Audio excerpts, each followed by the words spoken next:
Democrats here.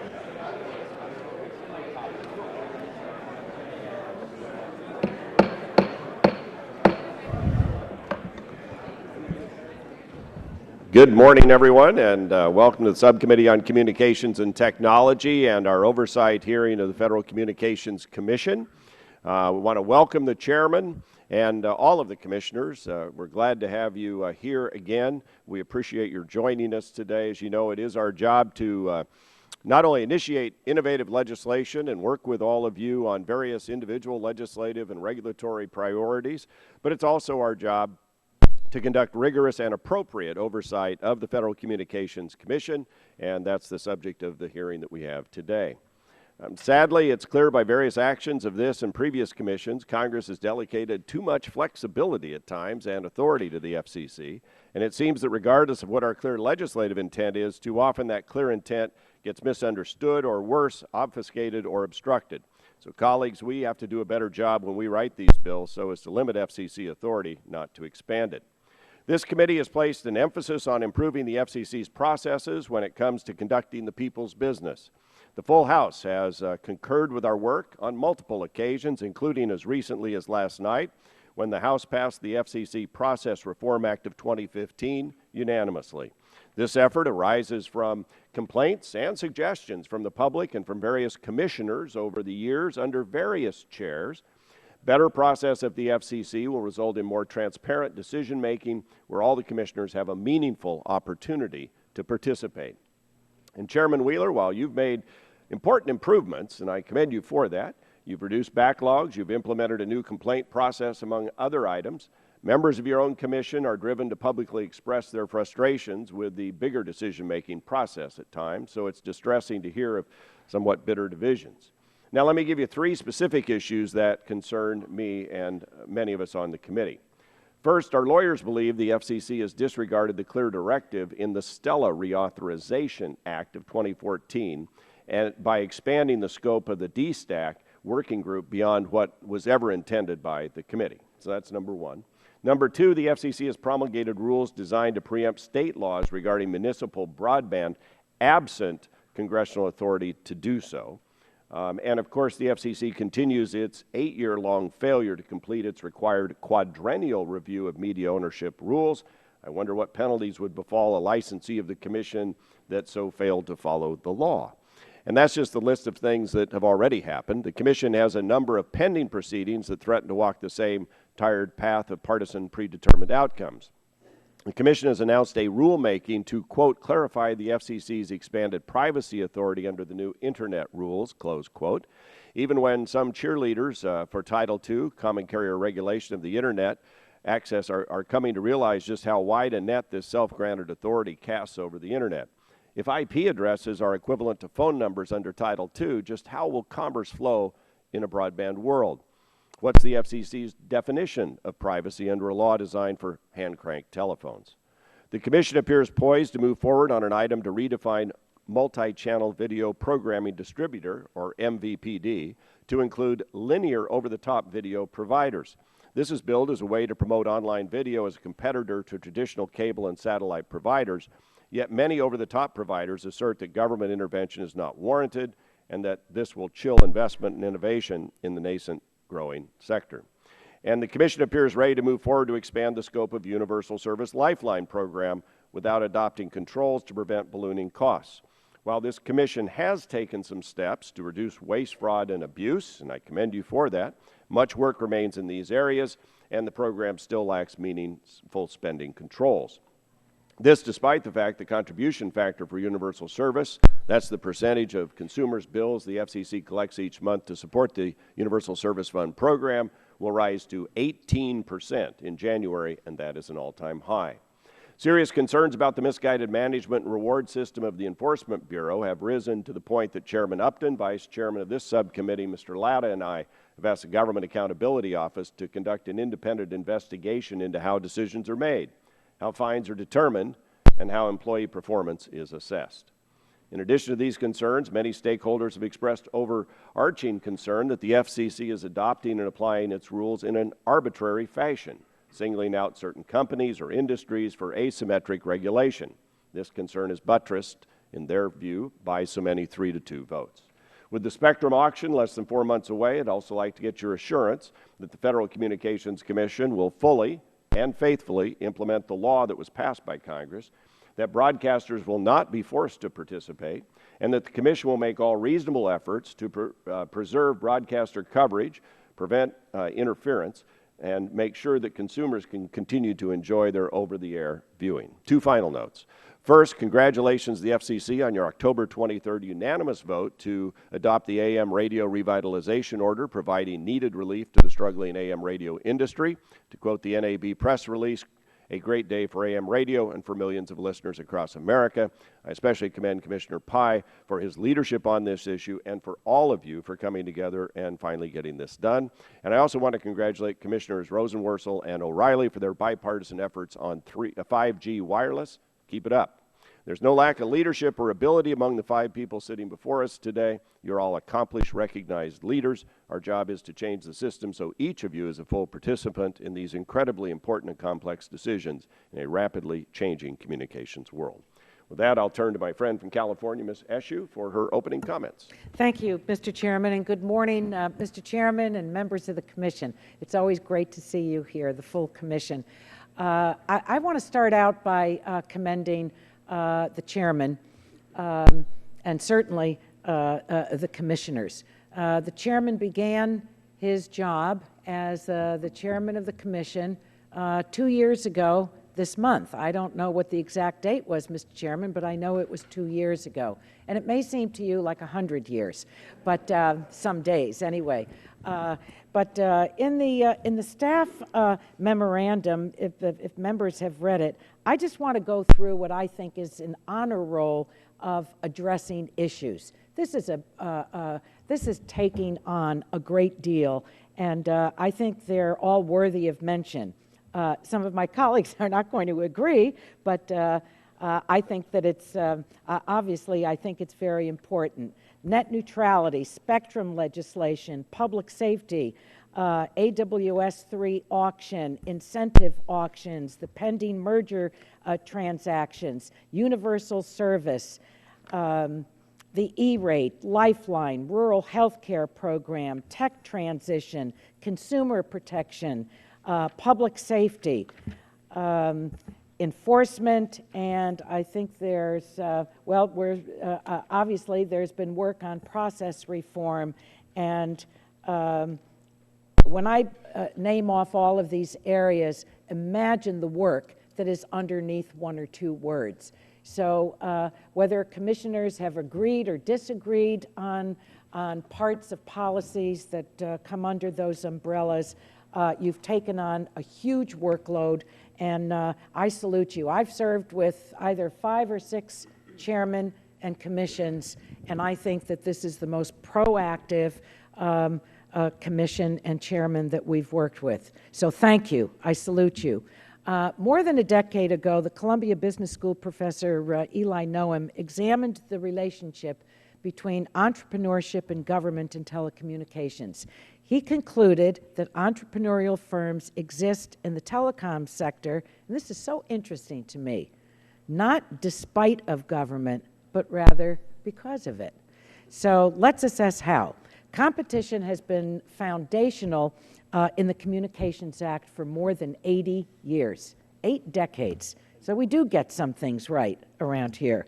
Actions such as the Carter phone decision, the breakup of AT&T, and the 1996 Telecom Act demonstrated that when incumbents fail to innovate, that the public sector has to step up to protect consumers and promote competition.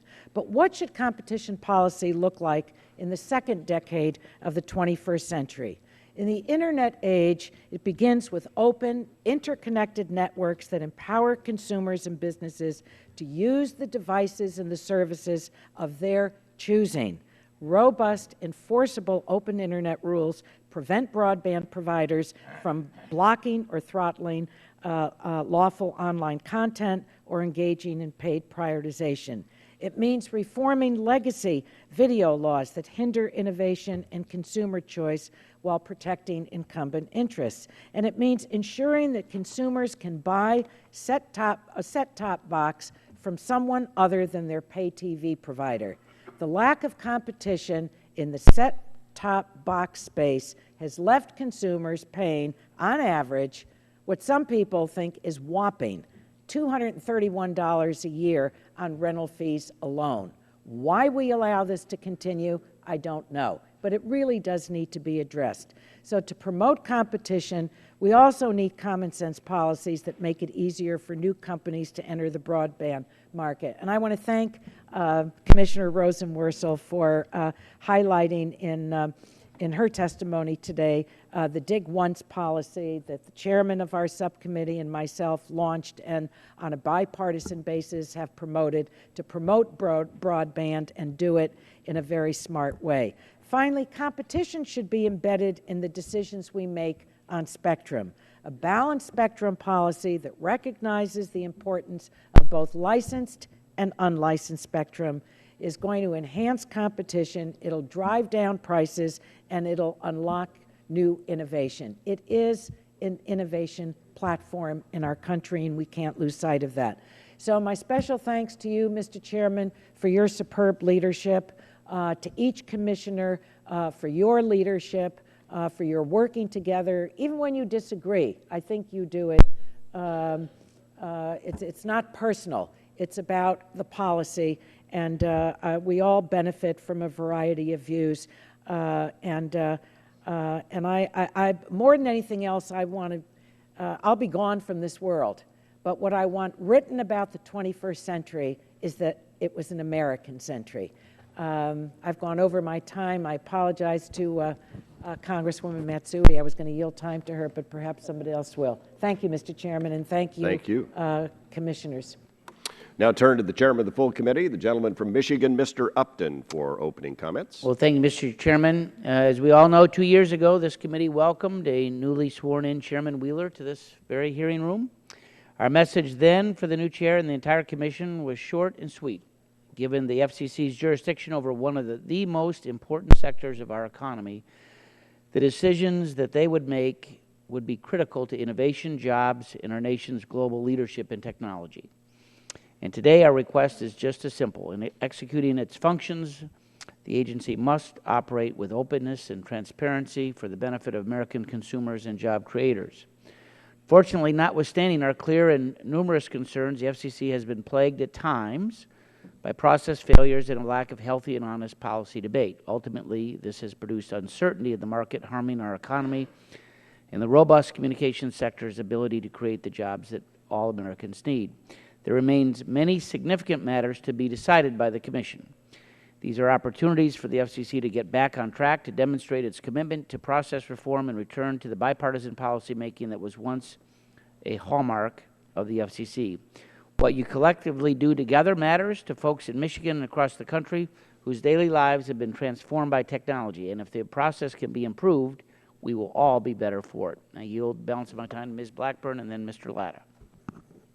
Thank you, Mr. Chairman. I want to say thank you to each of the commissioners for taking your time to be here. It's been a while since we have had the full panel, and we are appreciative for this because we do have some questions, and FCC actions over the past several months have raised some questions about transparency and accountability, and as our chairman likes to say, regulatory humility or the lack thereof. So those are issues we want to cover with you today. We also are going to want to talk some about net neutrality and the Commission's potential entry into the online privacy realm. That has been the jurisdiction of the FTC. So we're a bit concerned about that and about how your policies seem to go about pushing the concept of picking winners and losers, which is not your job. The marketplace should do that. I'm also going to have some questions about your decision to preempt state laws in Tennessee and North Carolina on the muni broadband issue. The chairman touched on this. you've got a position there that even DOJ found that it could not support. So this is of concern to us. We thank you for being here to answer the questions, and I yield the balance of the time to Mr. Letta.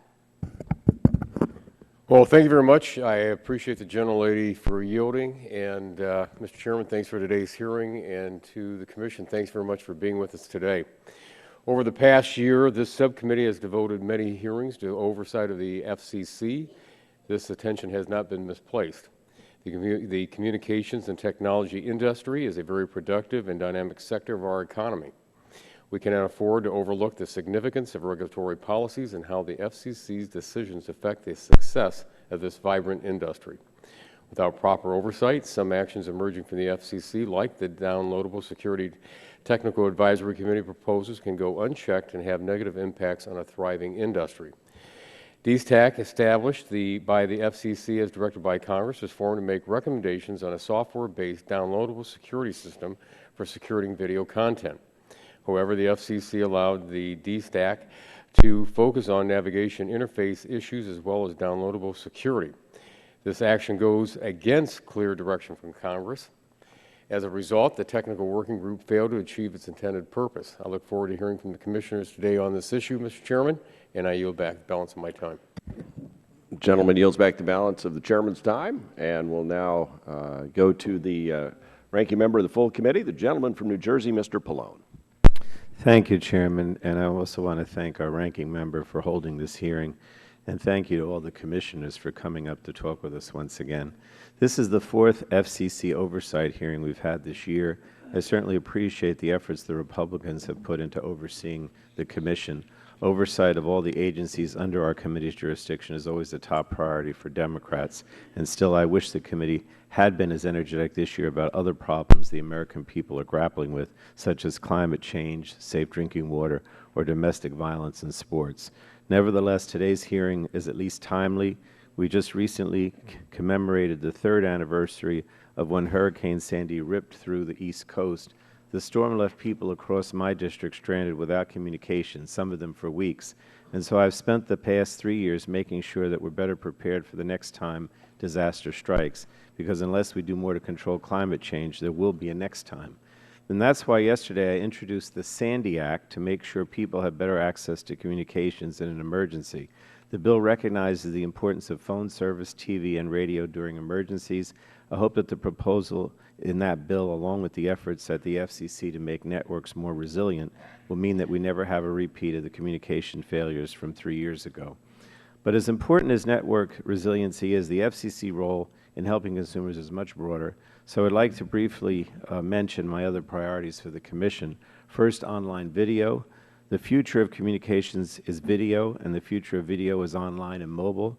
I thank the Commission for its ongoing work to understand this dynamic market, but I urge you to always remain focused on putting consumers first.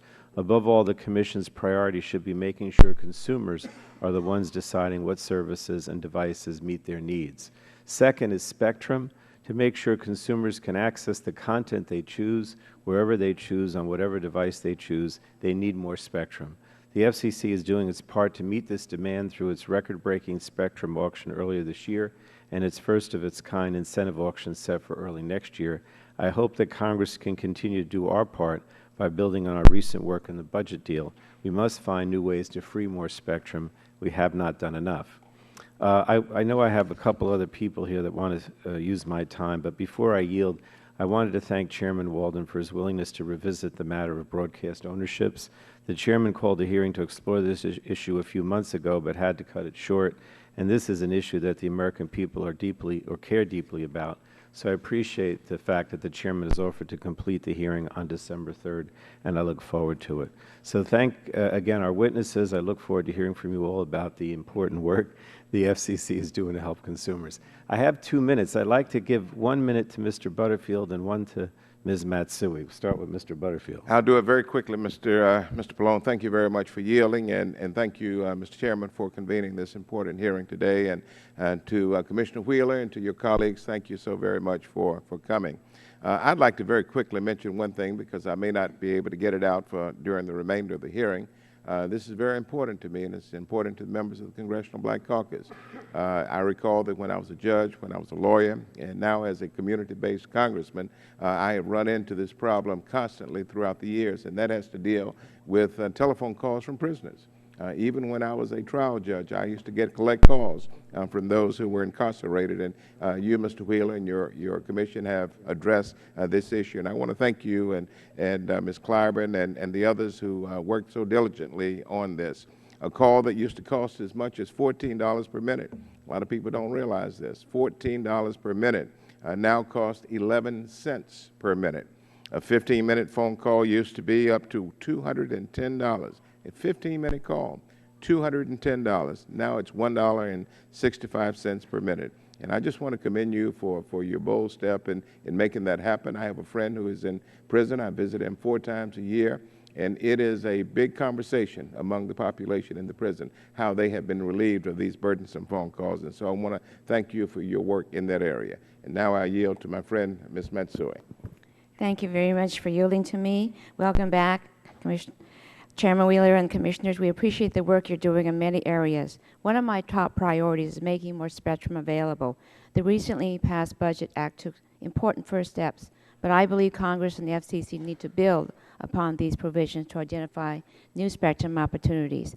We also share many other priorities, from modernizing the Lifeline program for broadband to keeping the incentive auction on track. I look forward to hearing more about the FCC's progress on promoting a competitive market for special access services. I also urge the Commission to work with his subcommittee to ensure any products of the set-top box working group process serve the public interest. Thank you, and I yield back. Gentlelady yields back. All time has expired. We'll now go to the Chairman of the Federal Communications Commission, Honorable Mr. Wheeler, for your opening statement. It's good to see you, and I just want to stipulate for the record, the red I'm wearing has nothing to do with Ohio State. Let's go now to Mr. Wheeler. Mr. Chairman, it's a privilege to be here. Ms. Eshoo, Mr. Pallone, the color facts speak for themselves, sir. I have a prepared statement in the record, and I look forward to discussing a vast array of topics that have been suggested here today. Let me begin by applauding this body and the House for the bipartisan passage of H.R. 2583. We understand the process reforms that you seek, and we will comply with the law. Briefly today, let me focus on 3 topics that only Congress can resolve, and pledge to work with this committee in addressing them. As I have said every time that I have been here, we have a crisis in bringing public safety communications into the digital era. We all mourn the events in Paris and the tragedy that happened there, but it reminds us of the need for constant preparedness and vigilance. When September 11th happened in this country, we discovered problems with the interoperability among our first responders, and Congress stepped up to address that. Mr. Pallone's new proposal that he just spoke about reminds us of the need to improve network resiliency in disasters. And there's another lurking problem, and that is the difficulty of our 6,800 public safety answering points, our 911 operators, and the difficulty they're having adopting the next generation, the digital generation of 911 capabilities. They risk becoming analog islands in a digital sea. The current systems are costly to operate and with limited capabilities compared to digital. The transition is expensive. It requires new equipment and new systems. It requires running redundant analog and digital during the conversion. There needs to be a national solution, national coordination, and national help to find the funds, perhaps from future auctions. It's worthy of public hearings, I would urge, Mr. Chairman, to illuminate the issue and the potential solutions, and we would look forward to working with the committee in that regard. Secondly, this committee has taken really important steps on infrastructure construction, and more opportunities await. You know, there are really 3 goals. When you look at infrastructure, there are really 3 goals. how do you provide for clarity, consistency, and completion, the 3 C's of infrastructure? Insofar as clarity is concerned, today court decisions decide infrastructure policy. Congress should decide infrastructure policy.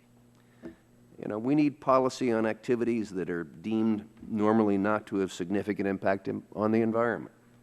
We need to eliminate the need for permits on technology upgrades without negative effects.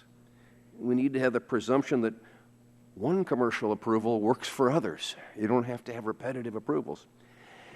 And we need to address the challenge in the Clean Water Act that says that when you dig up a street to replace the sewer, you are prohibited by law from laying fiber. It just doesn't make any sense. Talk about dig once. Insofar as consistency, only Congress can streamline the siting of facilities on federal lands. There are just too many agencies with too many diverse processes to do serially. And on the question of completion, there needs to be certainty in the decisions. The reality is that appeals from the shot clock, we establish a shot clock, and then it goes to court in appeals, and it just delays the process further. One example of a solution was recently passed in the state of California, where the California law says that if a decision is not made within the shot clock, it is deemed granted.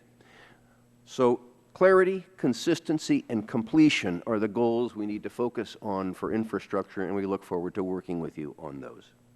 And finally, I know that this committee is concerned about pirate radio. During my tenure, we have taken 280 enforcement actions against private radio. That's the last 2 years. Commissioner O'Reilly has been a real leader in keeping us focused on this. We are working with the NAB on a joint task force on pirate radio, but we need more tools. We're playing whack-a-mole right now. Every time a station pops up, we whack it.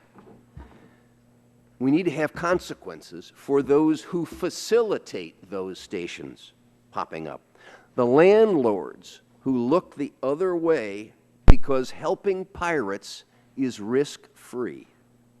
Congress could make it illegal to aid or abet pirate radio operations, and in the process denying the opportunity to operate in this way would be a significant means of thwarting the continued growth of pirate radio. On these and all other issues, we look forward to working with this committee, and I thank you for the opportunity to be here. Mr. Chairman, thank you for those recommendations and suggestions. Thanks for being here. We'll look forward to the questions. We'll now go to the Honorable Ms. Clyburn, Commissioner of the Federal Communications Commission. Thanks for your good work on the issues raised by Mr. Butterfield, and we look forward to your testimony.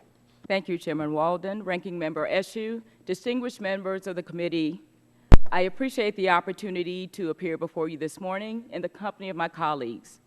We're living during an incredibly exciting time. America remains the land of opportunity.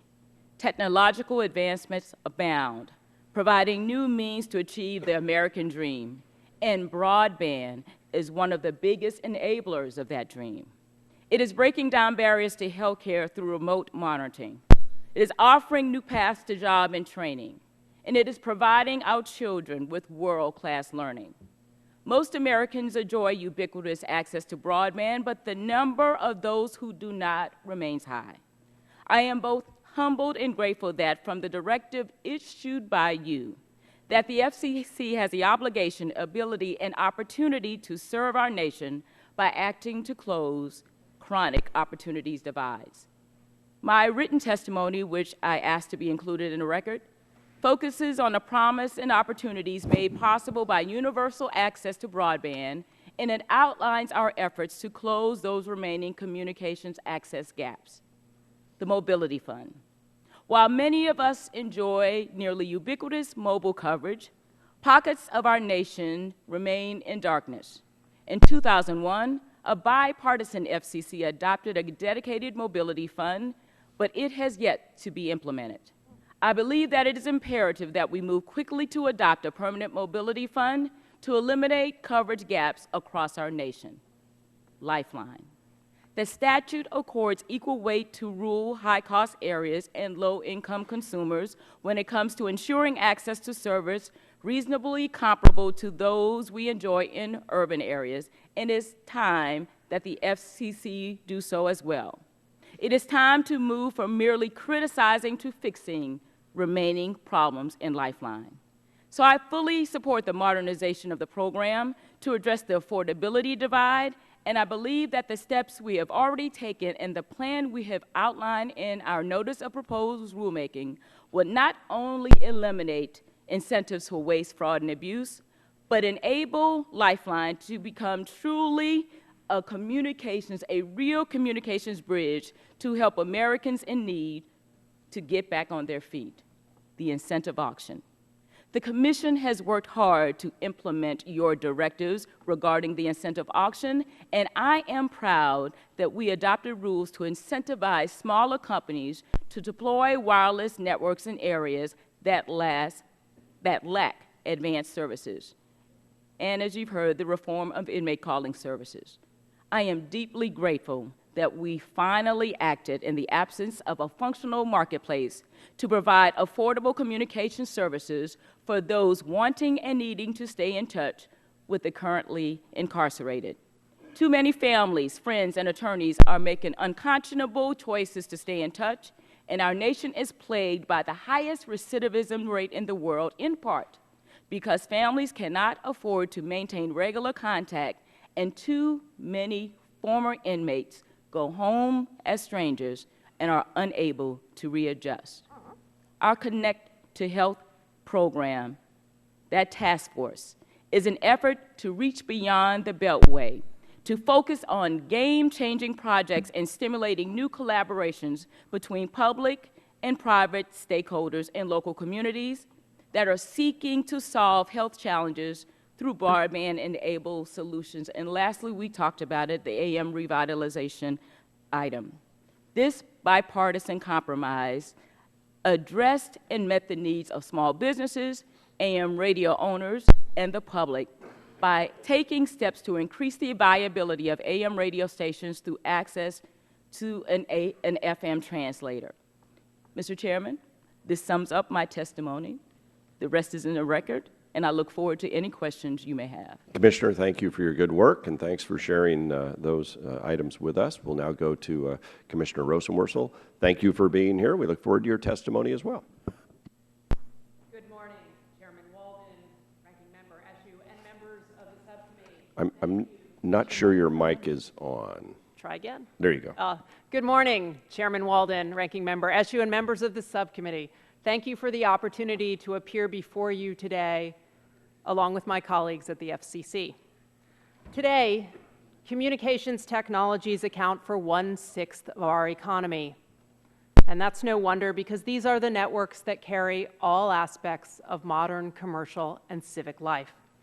They are changing at a breathtaking pace, requiring us all to think boldly about the future.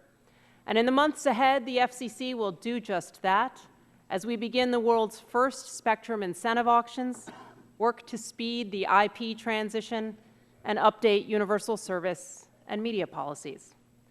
This is lofty stuff. But I want to begin today by talking about the least glamorous part of the communications revolution. I want to talk about infrastructure, because no amount of new fiber optic facilities or spectrum matters without good policies on the ground. I believe it's time to take a comprehensive look at deployment practices and find a way to make them more consistent all across the country. We can begin with Dig Once policies, which can pave the way for more broadband deployment. And the notion behind Dig Once is simple. When construction crews are building or repairing roads, deploying broadband conduit at the same time adds only 1% to the cost of highway projects. But this small change can have big impact, yielding more broadband investment, more universal access, and more competition. We should also focus on federal lands, which make up as much as 1/3 of our national real estate. We can expedite deployment here by creating an open data inventory of federal infrastructure assets that can help support broadband and wireless deployment. We also need standard contracts from the GSA to facilitate deployment of antenna structures on federal property. And while we're at it, we should consider extending FCC shot clock policies for state and local jurisdictions to federal authorities so those who want to deploy infrastructure get a timely response. Not all of these policies can be acted on by the Commission alone, but I believe it is essential that we work with you and our federal colleagues to help put them in place. Now, these gritty realities of network deployment may not get the glory, but they are important. Of course, it is also important that we focus on what we can do with our new networks. So now I want to talk about how our networks are used for learning. When I was growing up, homework required just a paper, pencil, and my brother leaving me alone. That's no longer true, because today, 7 in 10 teachers assign homework that requires access to broadband. But FCC data suggest as many as 1 in 3 households do not subscribe to broadband service. Now, if you think about those numbers, where they overlap is what I call the homework gap. And if you are a student in a household without broadband, now just getting your homework done is hard. Applying for a scholarship is challenging. And while some students may have access to a smartphone, let me submit to you that a phone is just not how you want to research and type a paper, apply for jobs, or further your education. These students enter the job market with a serious handicap, and that's a job market today where half of all jobs require some level of digital skills. By the end of the decade, that number jumps to 77%. But the loss here ultimately is more than individual, because it's a loss to our collective human capital and shared economic future that we need to address. Now, to address it is going to require a mix of public and private initiatives, modernizing FCC work to support connectivity in low-income households, more Wi-Fi, more competition, and better infrastructure.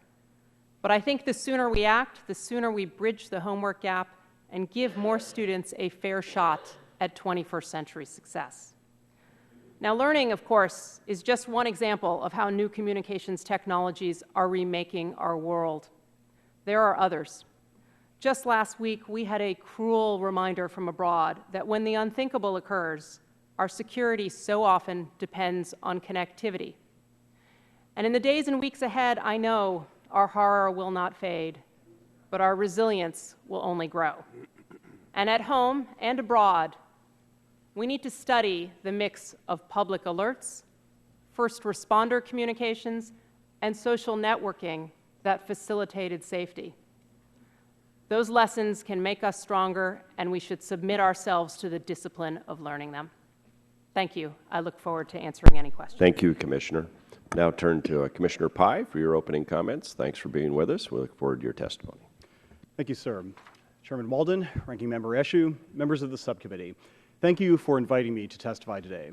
Since 2012, it has been a pleasure to labor alongside you on these issues of critical importance, and I look forward to continuing that work in the time to come. This morning, I'd like to share my perspective on 3 important issues on which members of this subcommittee have recently focused. And I'll start with broadband deployment. Before shovels even hit the dirt, Internet service providers must navigate a dizzying array of federal, state, and local obstacles. And this comes at a cost. Every week spent negotiating with a municipality for access to local rights-of-way is another week that consumers must wait for a faster service. Every dollar spent complying with outdated regulations is a dollar that could have been spent delivering digital opportunities. I have heard and seen this for myself, everywhere from Fargo, North Dakota to Hammond, Louisiana. I applaud the work of this subcommittee on breaking down the barriers to broadband infrastructure deployment. On a bipartisan basis, you have examined 6 bills that could boost broadband deployment, including the Broadband Conduit Deployment Act of 2015. This bill would help ensure that fiber accompanies every new highway and thereby improve broadband across America.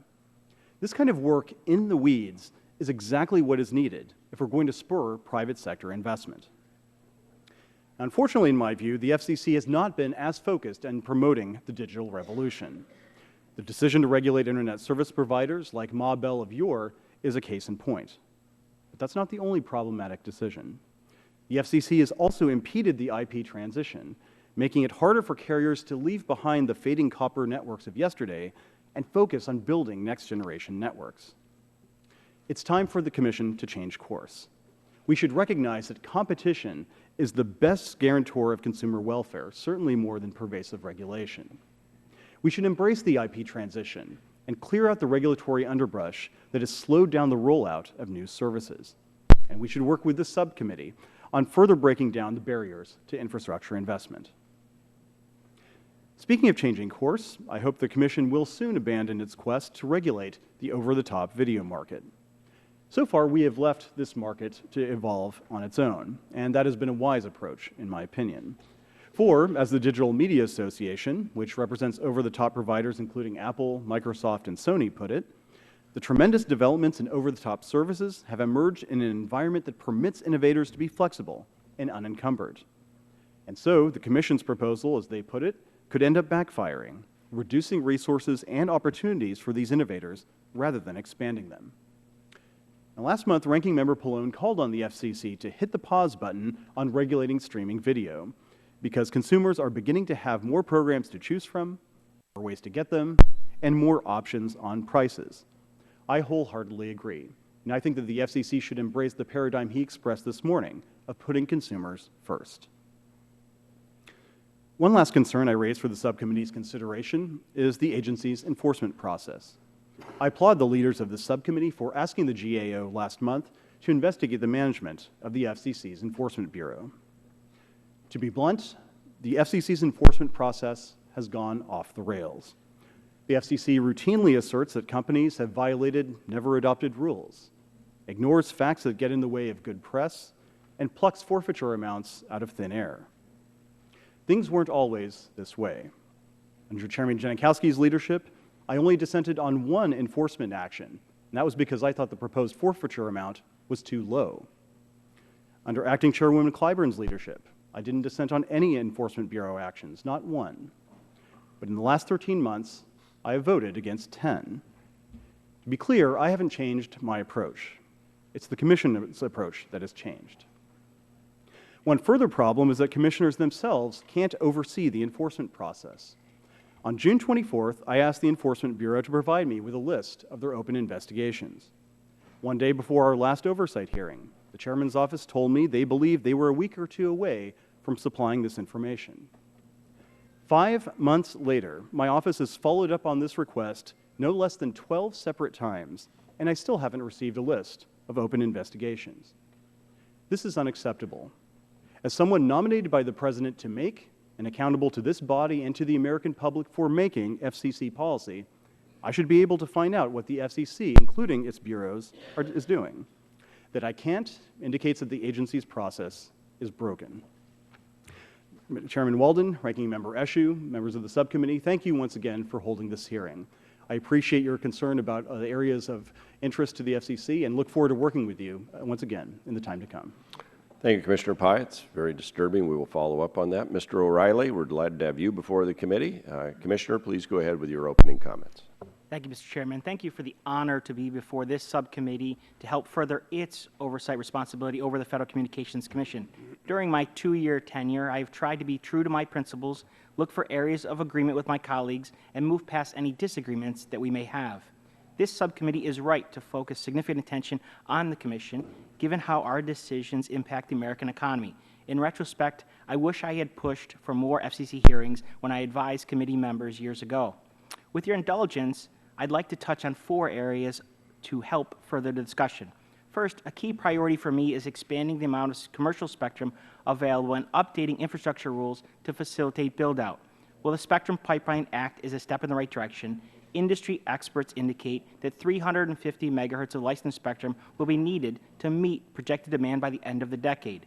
Inevitably, federal government users must reduce their footprint, and we need to incentivize this transition, including instituting federal government spectrum user fees. The Commission's efforts to release more spectrum for commercial use include the upcoming broadcast incentive auction, our proceeding targeting specific bands above 24 gigahertz, and examining the best ways to open the 5.9 gigahertz band for unlicensed use. But no matter how much new spectrum is available, substantial infrastructure upgrades are needed. And I discussed a number of ways to promote build-out in my written testimony. Second, the Commission recently moved to reduce barriers to private sector, not government, foreign investment by proposing to extend the common carrier streamlined review process to broadcast licensees. This action is not just about increasing capital for domestic broadcasters, but also about expanding the ability of U.S. firms to invest internationally. At the same time, fixing the process at the Commission will do nothing to alleviate the problems inherent in the opaque and lengthy Team Telecom review process. I respectfully request this body to consider ways to work across committee jurisdiction to craft an oversight function for Team Telecom that is grounded in fact and legitimacy, rather than the whims of any federal department at any given moment. Third, I repeat my call for some badly needed process reforms at the Commission. Top of this list is allowing those interested in Commission open meeting items to see the exact text being proposed to engage in a clear and level playing field, not through a dense fog of spin. Other reforms ideas I have advocated were summarily deferred to a process review task force. My office has been actively engaged in this process, but suffice it to say that no action has occurred yet. The committee's legislation in this area is both helpful and needed. Lastly, the subcommittee should be concerned about the potential for Commission mission creep. Nearly every week, the Commission expansively interprets the Communications Act to claim broad authority outside that originally contemplated by the law. Without proper constraints, it is easy to see this or a future Commission trying to micromanage business practices of edge providers or online companies. The Commission's strong interest in regulating privacy and data security is a troubling example with major implications for the tech economy and those businesses that transact with customers online. The Commission should not freelance in an area where it has little expertise. The communications sector is much too important to the economy to be saddled with experimental regulations from any and all interested agencies. So with that, I thank the Chairman and wish to see you back. Commissioner O'Reilly, thank you. And thanks to all the commissioners and the chairman for being here and for your comments. I'm going to start, Commissioner Rosenworcel, I noted in your recent testimony in the Senate that you supported cost-benefit analysis in the FCC's decision-making, reflecting what the President has proposed in his 2011 executive order. Is that correct? Thank you for the question, Chairman Walden. I did acknowledge that the President issued an executive order in July of 2011 directing agencies to the extent possible to follow cost-benefit analysis. Yes. And you support that? I can support an executive order, yes. Some I do, some I don't. Commissioner Pai, do you support that concept as well, the cost-benefit analysis in the FCC's decision-making reflecting the President's Order 2011 for the other agencies? I do wholeheartedly, Mr. Commissioner O'Reilly? Absolutely, Mr. Chairman. Mr. Clyburn? I support the concept. So, Commissioner Wheeler, looks like you got 3-2 here right now, or 3-1. Is this something we can look forward to you maybe circulating? Well, I think the first thing that I clearly don't need to remind this committee. You're an independent agency, not subject to the President's executive order. That's why you can show leadership. You knew it. Yes. It is hard not to believe in cost-benefit analysis. Okay. And the purpose of rulemakings is to conduct that kind of cost-benefit analysis and to discover through the advocacy process what are the costs and what are the benefits and make a decision on it. As you know, this process, I only have 5 minutes, so I'm going to cut to the chase here. And is that something you're willing to put out for the commission to consider in a formal basis, that you will do cost-benefit analyses? So, Mr. Chairman, I have not specifically looked at the executive order you referenced. Let me take a look at it, and I'll be happy to get a response. All right. I'll make sure and get it to you. This issue that Commissioner Pai raised is obviously disturbing to the committee. And he details how this has not been an issue in the past, now contends it is an issue. He's been trying to get access to what the Enforcement Bureau is looking at. If I were on the commission, I'd feel that responsibility and feel like I had the authority to get that. What's the issue there, Chairman? So I think that, thank you, Mr. Chairman. I think that the issue here is the difference between a law enforcement activity and a policy deliberation. And in the law enforcement side of things, you're dealing with sensitive information. You're dealing with information that can move markets. You are dealing with a presumption of innocence that somebody's name gets dragged through the press. I guess because if prior chairs have been willing to share that information, is there a specific? It's not my understanding that that is the case, sir. That the law enforcement activities have always been segregated. But are all of these law enforcement, or are they just? They're all law enforcement, yes, sir. Commissioner Pai seems to have a disagreement. I'm going to try and sort this out. Commissioner Pai? Mr. Chairman, a couple of responses. First, I think fundamentally every commissioner has the responsibility to understand, because we are accountable for the policy decisions that any subordinate bureau makes. Secondly, I have a security clearance comparable to any member of the Enforcement Bureau. I've been privy to some of the most sensitive government operations there are, far more sensitive, for example, than deciding whether or not Lyft or Uber or somebody else should get a citation from the Enforcement Bureau. Additionally, I think that it's a question of selective prosecution that's been raised. For example, on issues like the TCPA, our number one source of complaints is for violations of the Do Not Call registry. Yet when we adopted the TCPA rules, we only had one Enforcement Bureau citation on the books. Why is that? Pirate radio, Commissioner O'Reilly has long been beating the drum, yet it wasn't a priority until recently. I want to understand why that is. Commissioner O'Reilly, have you had similar sort of problems? I agree with my colleague on a number of fronts, and he raised these issues. I've raised them before publicly. I have a problem with a number of aspects of our Enforcement Bureau, both in the selective prosecution, but also getting information. For instance, we've been trying to work on pirate radio for a while. In July, we adopted an item. I've been pushing them to do the policy statement that all of us agreed to do. It wasn't until last week when this hearing was announced, or 2 weeks ago, that we actually finally got some ideas out of the Enforcement Bureau in terms of how to address pirate radio. So I'm troubled by how irresponsive they are and to the concerns that we have and the activities that we would like to see addressed. But then also on the prosecution side, deep problems in terms of some of the items that we've adopted against my wishes. All right. My time for questions has expired. To be continued. Turn now to the gentlelady from California, Ms. Eshoo. Thank you, Mr. Chairman. Thank you for all of your opening statements. There's something that I failed to mention in my opening statement, and I think it's important enough to circle back. I was talking about new competition, and when it's unlikely to emerge, an example is the $40 billion a year special access market. The FCC, I believe, has to act decisively to reform the market and stop anti-competitive practices. So I know that you're working on it, but I want to underscore it because this isn't something that's small. I'd also like to recognize Ambassador Verveer, who's in the audience, and thank you for your extraordinary service to our country, Mr. Ambassador. Welcome. You enhance the hearing room with your presence. Thank you very much. Hear, hear. Now, some questions. Commissioner O'Reilly, in March you called for the Commission to proceed with the setting rules and policies that affirmatively permit foreign ownership of broadcast licensees above the 25% cap. I know that the proposed rulemaking was unanimously adopted last month. Can you just quickly state what you think will come out of that proposal? Absolutely. I think it's a very important one. No, I think so as well, and I agree. And I thank the good hard work of my colleagues, including the chairman, who's been very cooperative on this issue.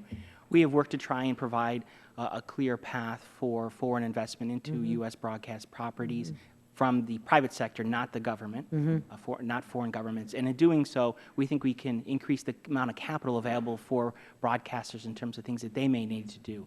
That's very important. But it's also, as I talked about in my testimony, it's also about allowing U.S. investors internationally. That this has been a barrier that's pointed on in a number of it does raise capital. Absolutely. It raises capital. So thank you, and thank you for working on that.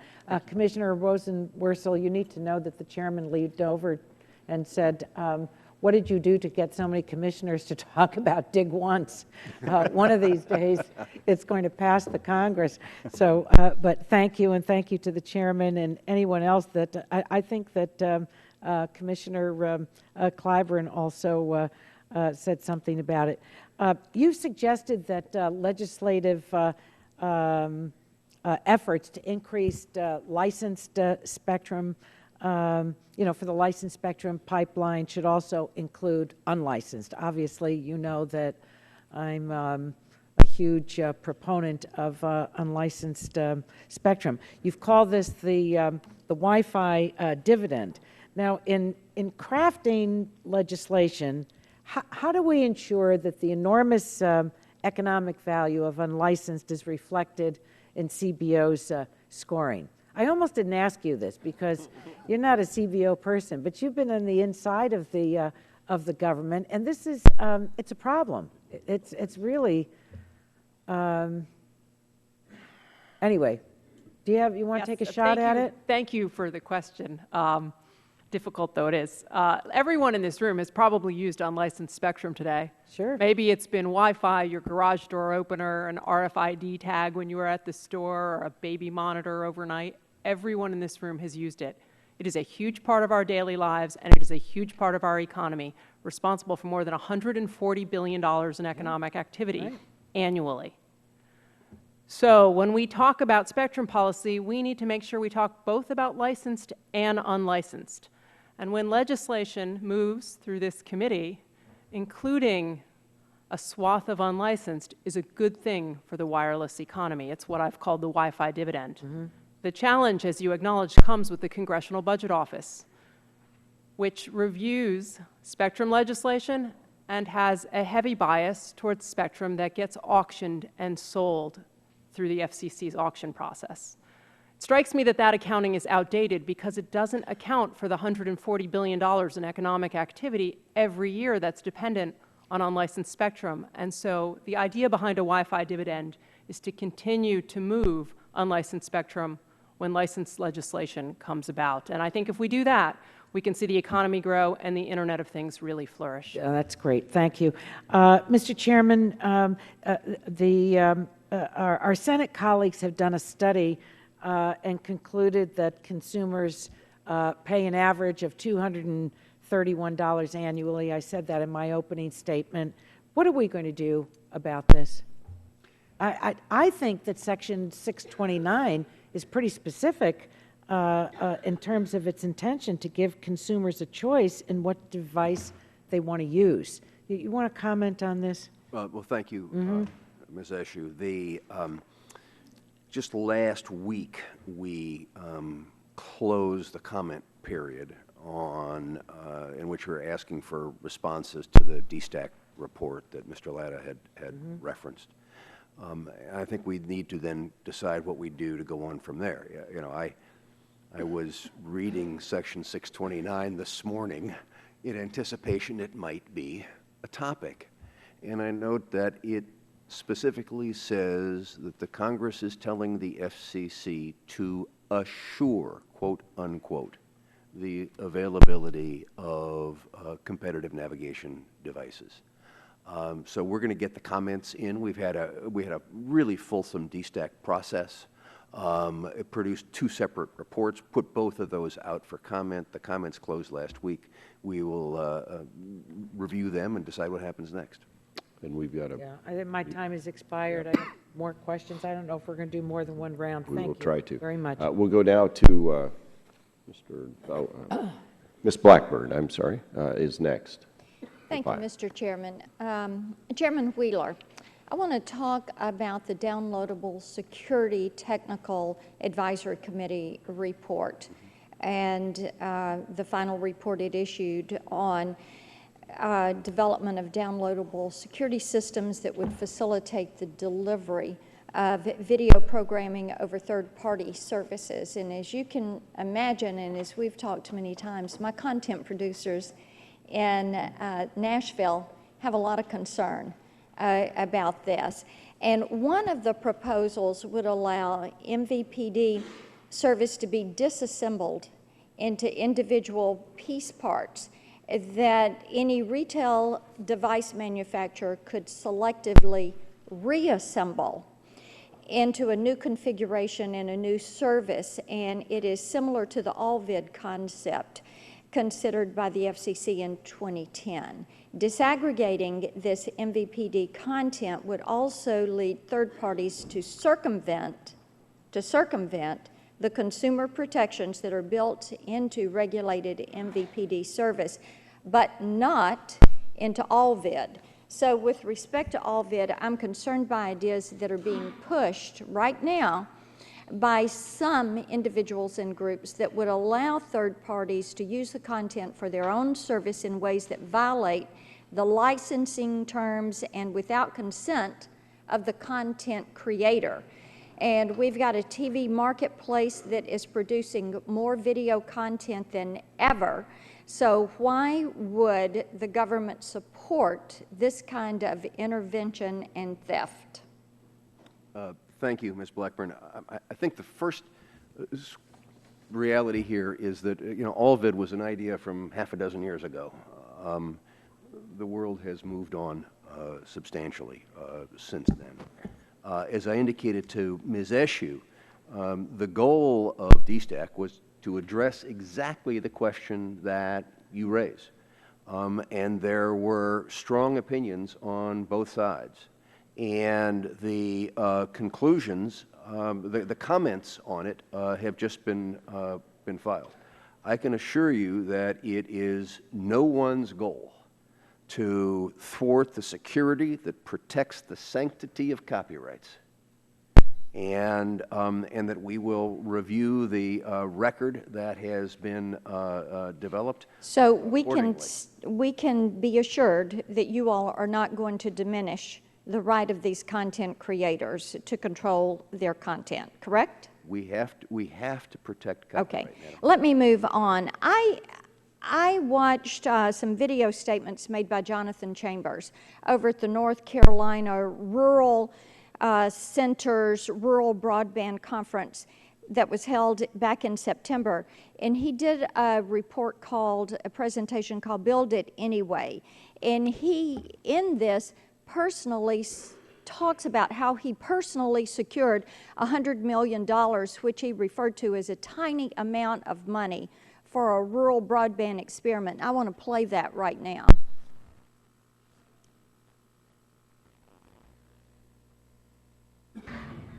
So here was my stone soup idea. I thought, oh, those Google people, they're really clever. I'll try something like that. I asked communities around the country to make proposals about how to build broadband.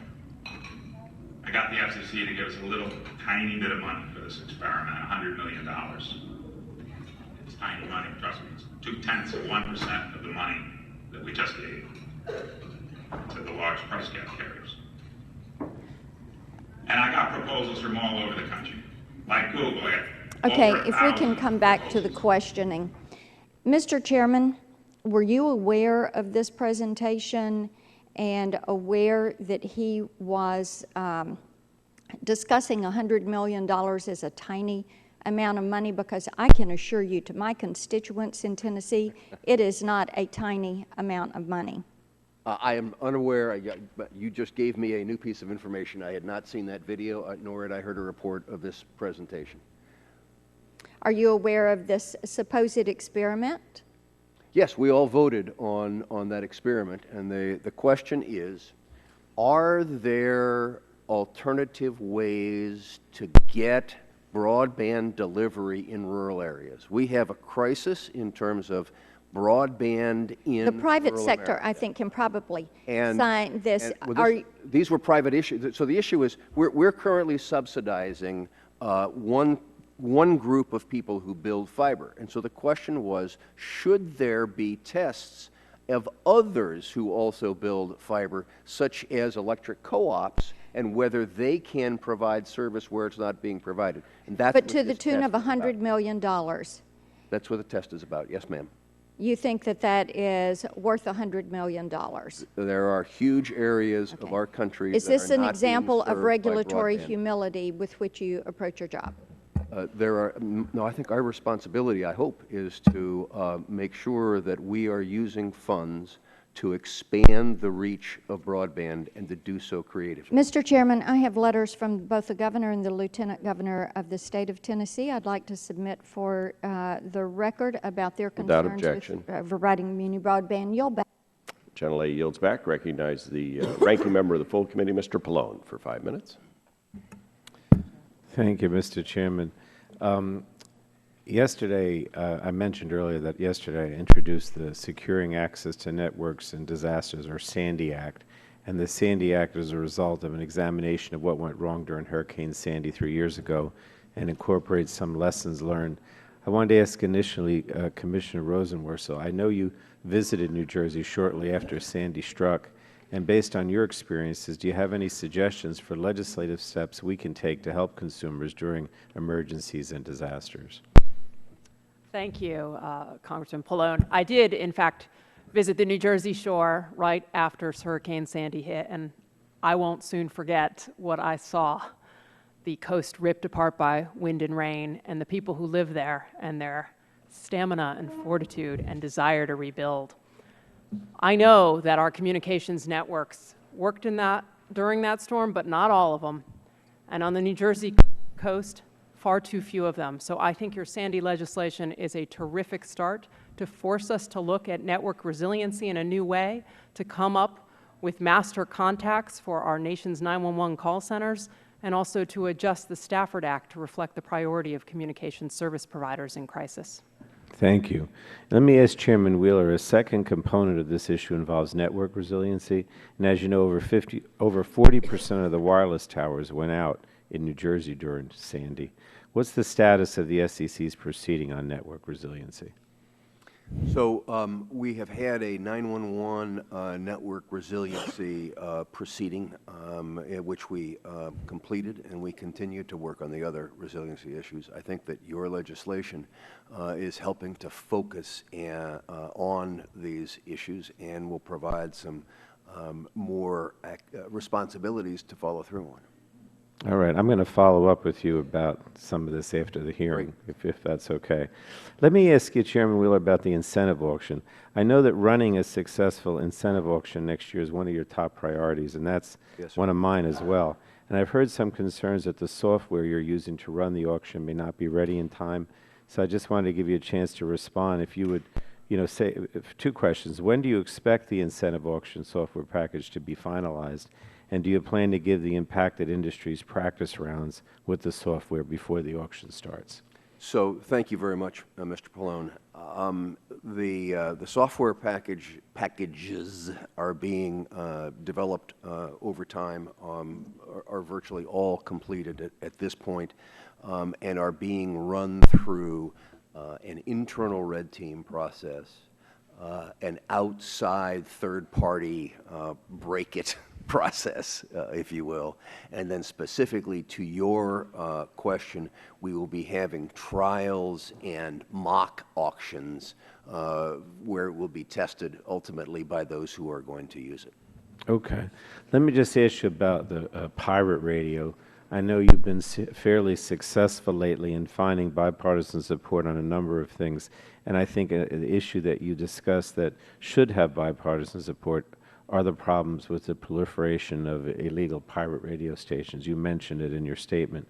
Do you think that there are any changes in the law that could help the FCC better enforce against illegal pirate radio stations?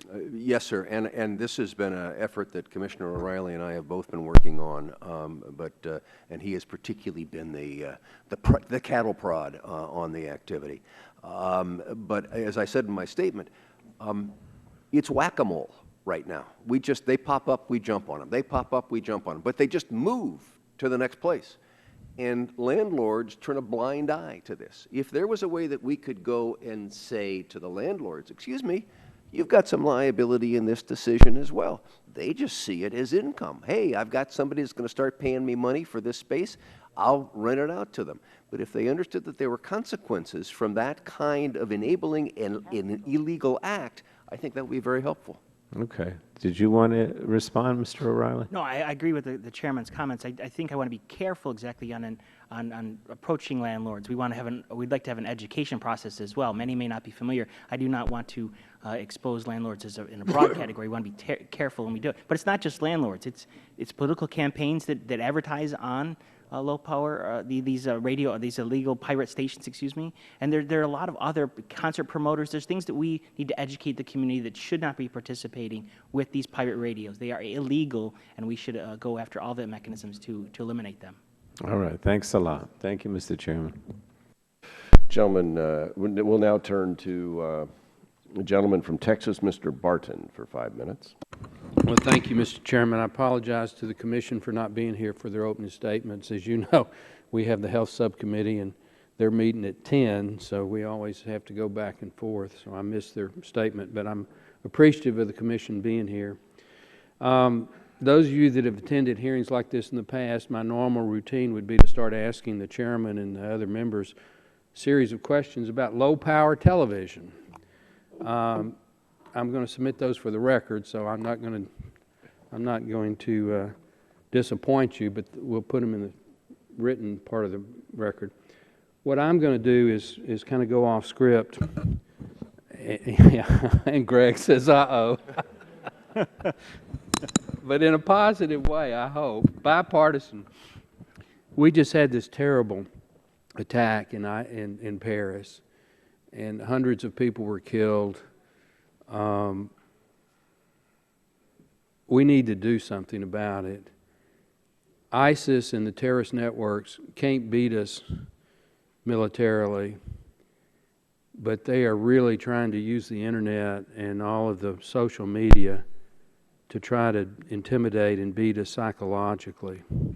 My question, and I'll start with the chairman, but then each of the members of the commission, isn't there something we can do under existing law to shut those internet sites down? And I know they pop up like weeds, but once they do pop up, shut them down, and then turn the internet addresses over to the appropriate law enforcement agencies to try to track them down. I mean, I would think that even in an open society, when there's a clear threat, they've declared war against us, our way of life. They've threatened to attack this very city that our capital is in, that we could do something about the internet, social media side of the equation. So I start with the chairman and then anybody else who wishes to comment. Thank you, Mr. Barton. We cannot, as you have done, we cannot underestimate the challenge here. I'm not sure that our authority extends to picking and choosing amongst websites, but I do think there are specific things that we can do. As you're saying, do we need to, on a bipartisan basis, give additional authority to shut such sites down? One of the issues here is the question of what is a lawful intercept is something that the Congress can define. You did it in Kalia. Things have moved on since then. You know, you read in the press that they were using PlayStation 4 games to communicate on, which is outside of the scope of anything ever considered in Kalia. And so there's probably opportunities to update the lawful intercept concept. I think there's also a question about the security of our networks. You know, there have been 17 fiber cuts in the Bay Area in the last few months, mysteriously happening. You know, there were 2 fiber cuts yesterday, not in the Bay Area, but elsewhere in the country. We need to have some kind of a big data capability of determining what's happening to our network out there.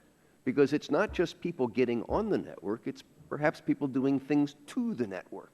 We have the only reporting system in the nation that we run called the Network Outage Reporting System, NORS. We don't have the ability to use that to go for big data, to have big data analysis. It's barely holding together with baling wire and glue because it's using ancient technology. we've been asking for appropriations to upgrade that. And I know the appropriation process is still underway, and I know it's not this committee, but this experience has called out the importance of network security. And if we can't connect the dots, you know, after 9/11, we kept hearing about we couldn't connect the dots, we couldn't connect the dots. We have the ability inside our systems to use big data, connect the dots, but we don't have the Well, my IT time's capacity to do about it. to expire.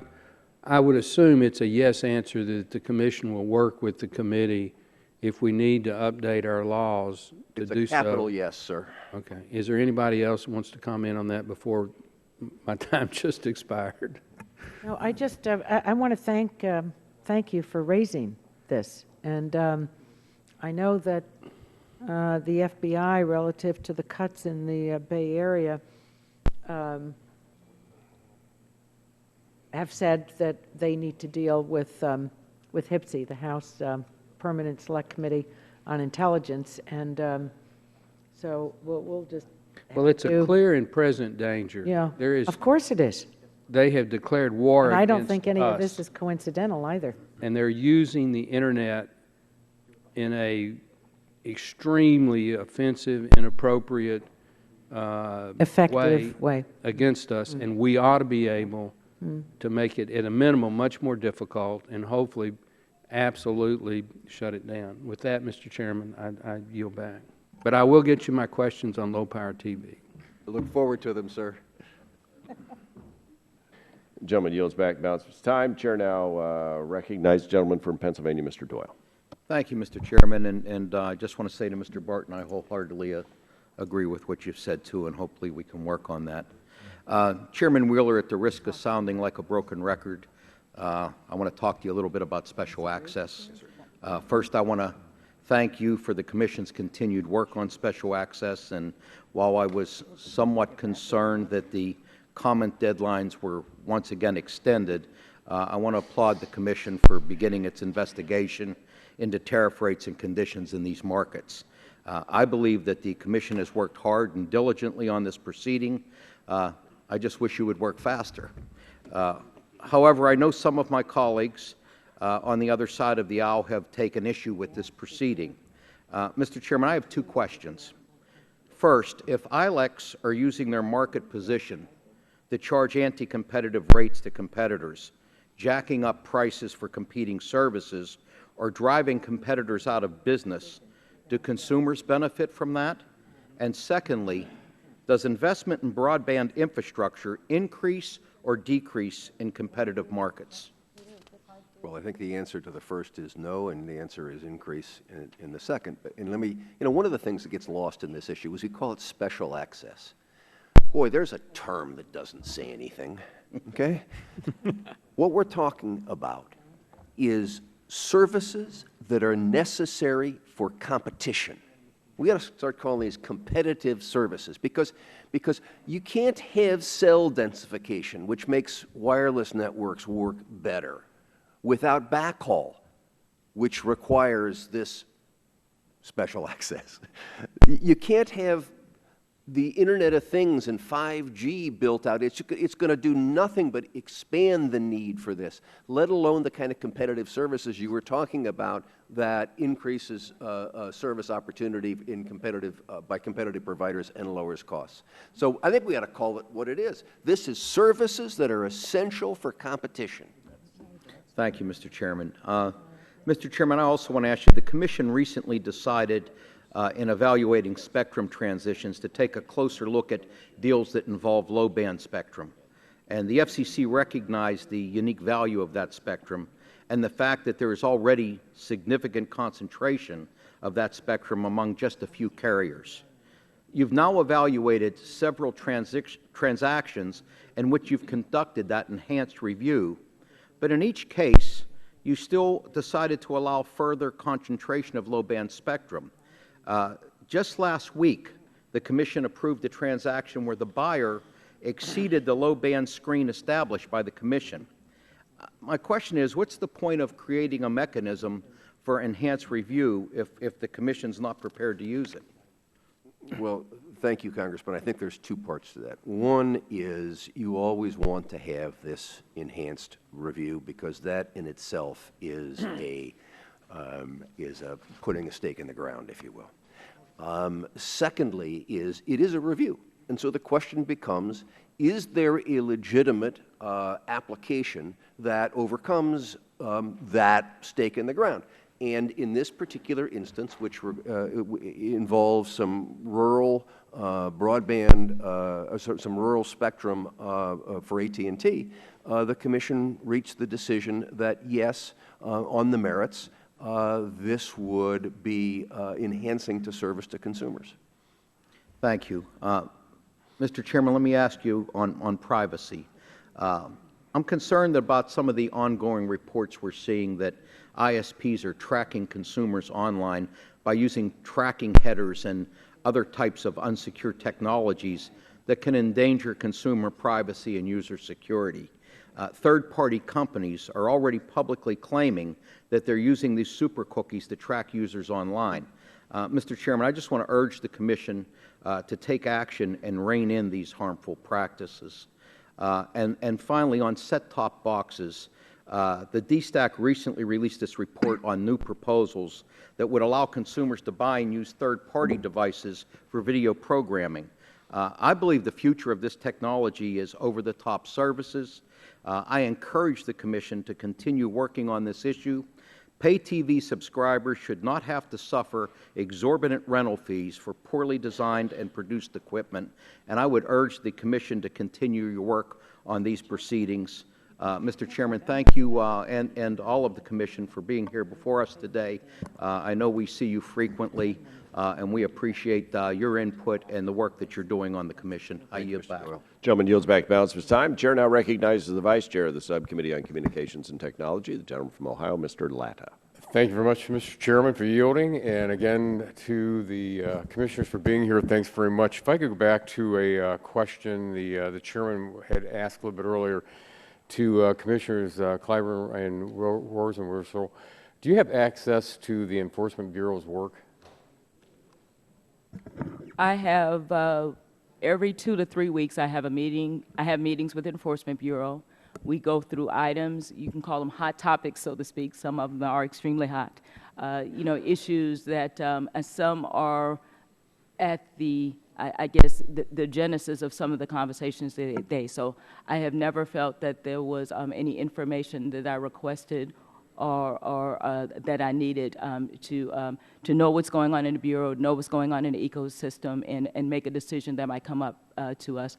I've never felt that. Okay, let me ask this, though. You see you have a meeting every couple of weeks. How current is that information from the Enforcement Bureau? Is it something that's happened in the last 2 weeks, or is it something that's gone on for weeks or months beforehand?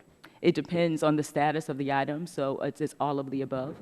So when you say, could I ask a follow-up on that then, when you say the status of the item, how often or how many would be older type of enforcement work? If I had to handicap it based on the last 3 or 4 meetings, sort of 50-50, again, you've got ongoing, you get, an item might get teed up. So some of them are going on for a lot longer before you ever find out about it. Naturally, and when you talk about, NALs and, notice of apparent liability and process, you get updates, and these often take quite a bit of time because, again, there's due process to the party that has, that might have the NAL. So it can be a mixture there. Let me ask Commissioner Rosenworcel, how would you respond to that? My access is virtually the same as what Commissioner Clyburn just described. Commissioner Pai? So the conversation thus far is focused on things that are circulated to the commissioners for a vote. A notice of apparent liability, for instance. What I'm talking about is a list of open investigations, things that the Enforcement Bureau is doing without our knowledge that is not ultimately perhaps going to be presented to us for a vote. Quite often, we hear about these things only when they reach the press. And for example, the recent Hilton letter of inquiry is something that I learned about and my staff learned about because of press reports. And it seems to me that it's not too much to ask for the people who are tasked by this body with setting communications policy to understand what it is. The Enforcement Bureau is not an independent agency. Yeah, let me follow up if I could. When you say you got something from a press report, how long had that Enforcement Bureau's work been going on prior to you even seeing it in the newspaper? I'm not sure how long it had been going on, but it was issued contemporaneously with some other enforcement actions we took that very day. Okay, if I could ask Commissioner O'Reilly. I have similar problems, but can I give you an example that just happened yesterday? We came out with an FCC memorandum of understanding. I had an opportunity to talk to some folks at the FTC. They were notified of it on last Thursday. I learned of it yesterday morning. So, I mean, it's just a lack of sharing. Okay. Thank you. Commissioner Pai, if I could go on with another question for you. In June, Congressman Green and I sent a letter to the Chairman Wheeler stating our concerns with the direction of the DSTAC and urged the Commission to follow the clear statutory language set forth in the Stellar and ensure that the DSTAC inquiry report do not go beyond the bounds of the statute. And fortunately, changes were not made to DSTAT, which was unable to reach a consensus of the recommendations for downloadable security solutions for set-top boxes. DSTAT produced a report with two recommendations, one that would rely on apps and one referred to the OVID. And again, the gentlelady from Tennessee had asked some questions, questioning to the commissioner on this, or the chairman of the commission.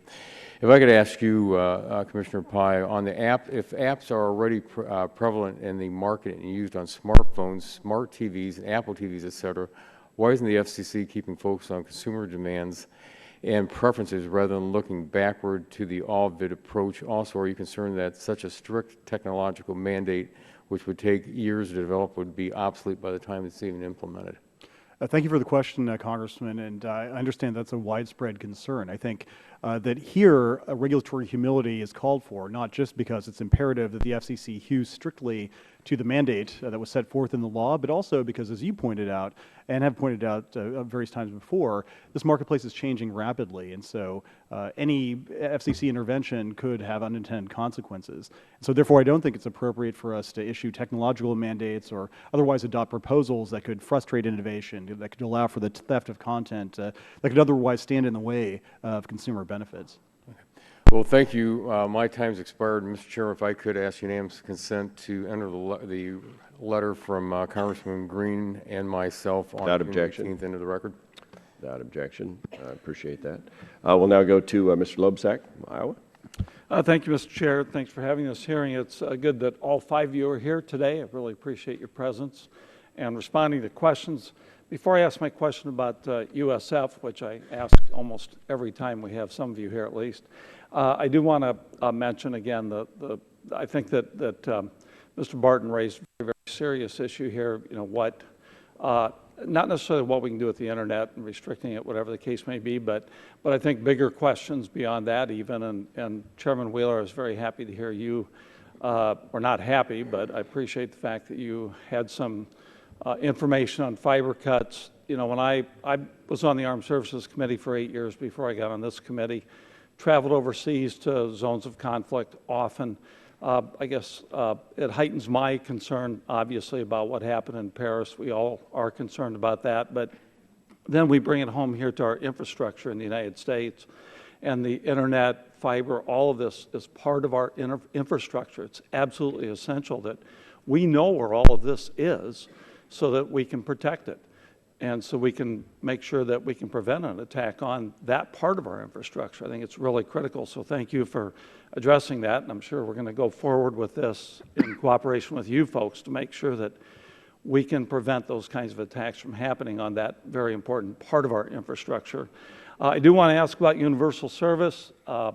You all know, I think, I've mentioned this a number of times, that I represent a very rural district. When I first got on this committee earlier this year, I went to all 24 counties and I talked to folks about rural broadband and how important it is for the economy, for education, for health care, for our farmers, economic development, on and on and on. And folks are very frustrated in my district, especially when it comes to the USF.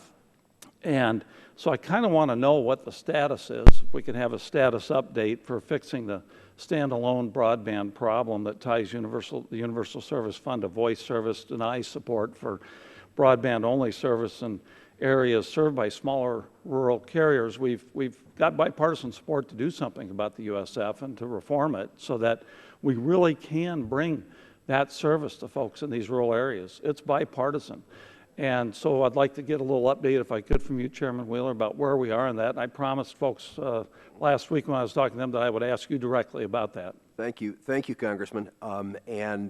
Yes, this is a bipartisan effort, and we have a bipartisan working group of 3 of us up here: Commissioner O'Reilly, Commissioner Clyburn, and myself, who are working on a rate of return carrier reform package that will that we hope to have on the floor of the commission next month. Good. You know, a lot of people have focused on a December date that we talked about in a Senate hearing. We're not going to be controlled by the calendar, but we want to get this done quickly. The key issue here is whether or not we are going to make sure that the money is spent for the expansion of broadband, because that's what your consumers want. They say they want, how do I get broadband further out into my areas? There are some proposals that are put forth that are called fixes to this, which do not come with it that say, okay, we'll send the money out, but there's no requirement that it actually expand broadband. That's right. And our group, the 3 of us, are working to say, how do we make sure that we have money that is going out to rural areas that will result in expansion of broadband service? And I appreciate that. Did you want to say something as well, Commissioner Rosen? Oh, sure. Or Go ahead. Commissioner Clyburn? We get mixed up all the time. Sorry about Get that. confused all the time. One of the reasons why I'm so excited about working with this group is I asked myself a question. Is there a mechanism in place when it comes to these carriers that will say, or that will tell us how many households are connected?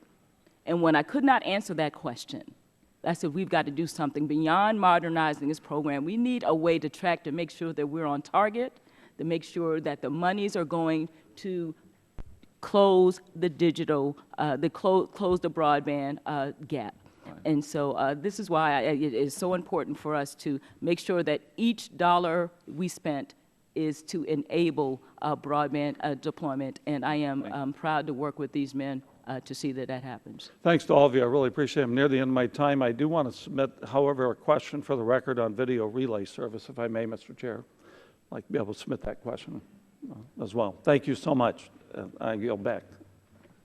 The gentleman yields back. The chair now recognizes the gentleman from Illinois, the chairman of the Subcommittee on Environment and the Economy, for 5 minutes.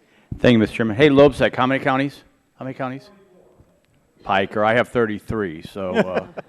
Yep. So I just say ditto to his comments, and I don't have to go down that route. But I also, the good response, what popped in our head was the failure of broadband stimulus to do a lot of what we wanted to do in rural America, and it was the overbuilding of competitive areas. And just on the record, being here for a while helps you remember some of the old stories, and we lost a great opportunity there. Chairman, you mentioned clarity, consistency, completion. Yep. I like that. I'm starting to wrap my mind around reliability, affordable, and sustainable. I think those are they're also good goals to reach in a lot of different areas, and I think it highlights telecommunication in the next era for all Americans, again, dealing with rural changes. But that goes to an issue that we talked about the last time, I think, when the full commission was here. We still have a terrible problem with drop calls in rural America. And I talked to the association this morning, said I'd raise it. Good. I think the last answer was we have the rules to enforce it. I think our folks don't see it that way. Or we don't. My point is, they're still having a problem and it's not fixed. Do you want to comment briefly on that? Thank you, Mr. Shimkus. I mean, briefly. There's several things. One, watch how fast. One is that we did pass a rule that false rings, which is what was going on, are no longer allowed. Secondly, we have moved against, we heard a lot about enforcement today. We've moved against 3 major carriers who are allowing this to happen. We just finished with Verizon, for instance, with a $2 million fine, a requirement that they do $3 million to fix a situation because they knew it was going on and they did nothing about it. So yes, sir, we are trying to be aggressive on this front. Let me have a follow-up. What is the status of this data collection effort, and what will this information be made public, and if not, why? On the call completion on the call question. Completion, yeah. We are completing that, and to the extent that, that there is non-confidential data, it will be on the record. Okay, thank you. I want to talk also about, because the ranking member of the subcommittee and I, we do the first responders, and ranking member Pallone talked about his proposal. FirstNet has to get its act together. FirstNet came to see us. I think they're making better strides, but they're on the hook if we have another major event, and we have not moved aggressively. Now, in discussions with me, they say they now understand that they have to, in essence, contract with people who build out networks, which was what we were trying to say when we fought on the legislation to begin with. But shame on us, and shame on FirstNet, and shame on the Commission if we have another event and we cannot communicate. So we need to all have our shoulders at the wheel and do what we can to push this. Commissioner O'Reilly? Well, can I only say that when we were working on the statute I was working on behalf of a number of senators, the structure that's now outlined is something I disagreed with, and the Commission actually doesn't have a great role in FirstNet. NTIA at the Department of Commerce has a greater role in its oversight functions. I lost that debate, and now we have a process that we're exactly playing out how I thought it might. I think I lost some of the debate during that discussion too, and I'm not sure it's appropriately placed, and I don't think we have.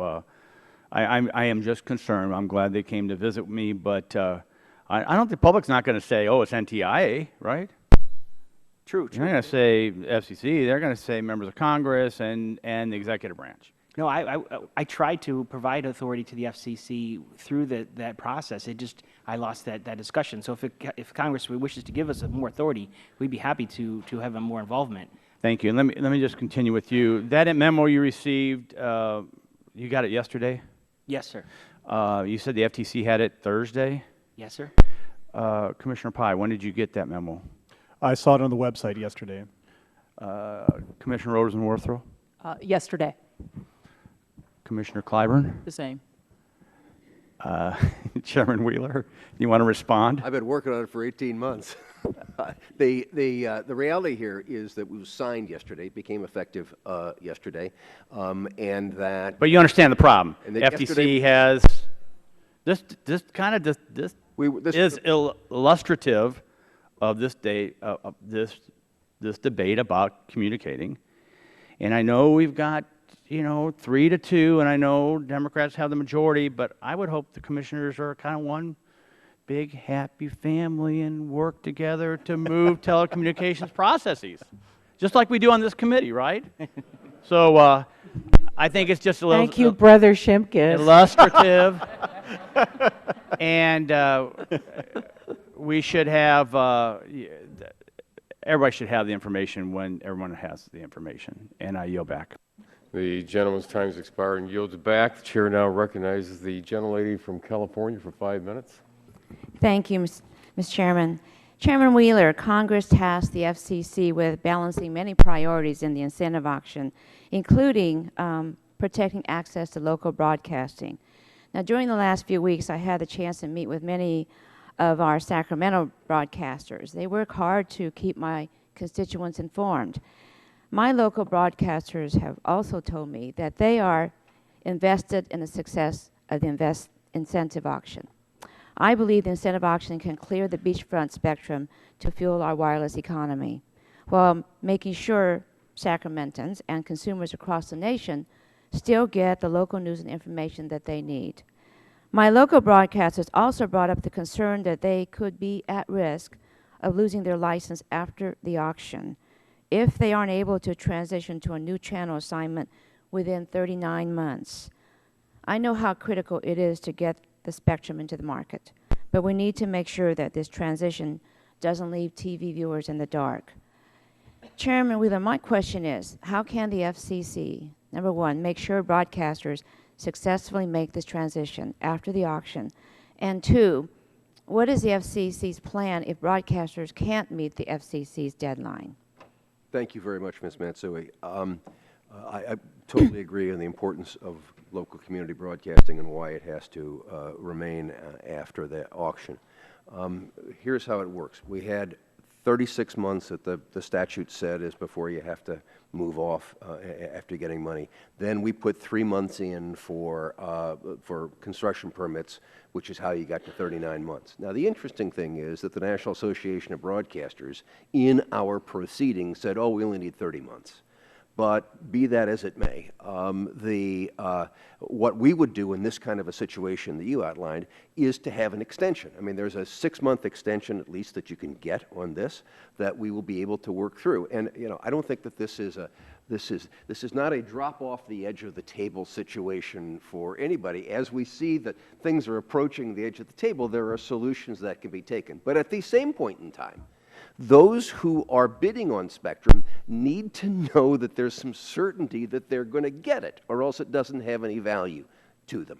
And so we look at 39 months, we look at the extension, we look at certainty, and I think we can work. So you'll balance this out and work with them? I think we can work. Okay, great. I can assure my locals then. Yes, ma'am. Thank you. Commissioner Rosenworcel, you've spoken about the need for smart spectrum policies so that the United States can continue to lead the world in 5G. I know the FCC has taken some recent steps to look at opening up higher frequency spectrum bands for next generation mobile services. Congress has also acted. The Bipartisan Budget Act included important provisions. Now, Commissioner Rosenworcel, what more can the FCC do to identify new spectrum opportunities? What more can Congress do? Thank you, Congresswoman Matsui, for the question. Today, as you probably know, the bulk of our spectrum activity takes place at 3 gigahertz or below, but going forward, we are going to look way, way up there. And when we do, if we combine really stratospheric frequencies with dense networks of small cells, we are going to develop wireless services that go further and faster than ever before. It is absolutely imperative that the FCC lead when we deal with this issue, because the rest of the world is starting to look at high band spectrum and trying to find ways to deploy. We have a rulemaking, and it is important that we conclude that rulemaking and identify bands where we can proceed. Okay, great. Chairman Wheeler, you've highlighted the FCC's work on the spectrum above 24 gigahertz as critical for 5G. I hope the FCC will move forward expeditiously so that we can create a climate for American leadership in 5G. And I know this is really important. We just ought to reiterate this. When do you expect to issue final rules for this important proceeding? Great. Thank you, Congresswoman. We just, as Commissioner Rosenworcel just indicated, we just had developed a notice of proposed rulemaking for 28 gig, 37 gig, and 39 gig bands, as well as for 64 to 71 for unlicensed purposes. And we did that in a timely manner so that we could go to the World Radio Conference in Geneva, which is being held right now, and get a leg up, if you will, on advocating our position to the world. Okay. So that was step one. We will close this rulemaking by the summer, clearly, and I've also committed to my colleagues that we will also open a new rulemaking on additional spectrum up in the higher bands. Okay, good. Well, thank you very much, and I know my time is up. I yield back. Thank you. The gentlelady's time has expired. She yields back. The gentleman from New Jersey is recognized for 5 minutes.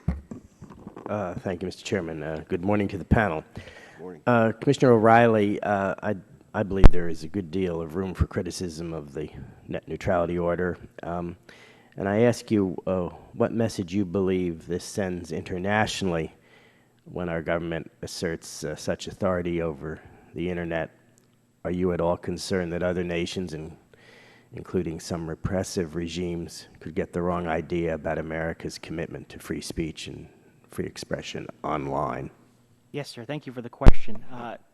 I experienced this when I was in Barcelona recently, when we had an opportunity to talk to some of our European colleagues about what they were planning to do and what activities the United States signals were sending to their activities. And if you see what the European Union has done recently on the issue of net neutrality, it is different than what the United States has done, and is actually a step back, I would say, from some of the extensive steps that we have taken and problematic steps that we have taken. So I am troubled by what message it sends internationally, how far and how wide the United States has moved through the net neutrality proceeding at the Commission. I think it's the wrong signal internationally. Thankfully, some of the other nations are looking at it a little differently, but it's very problematic going forward. Thank you. Commissioner Pai, do you have an opinion on that?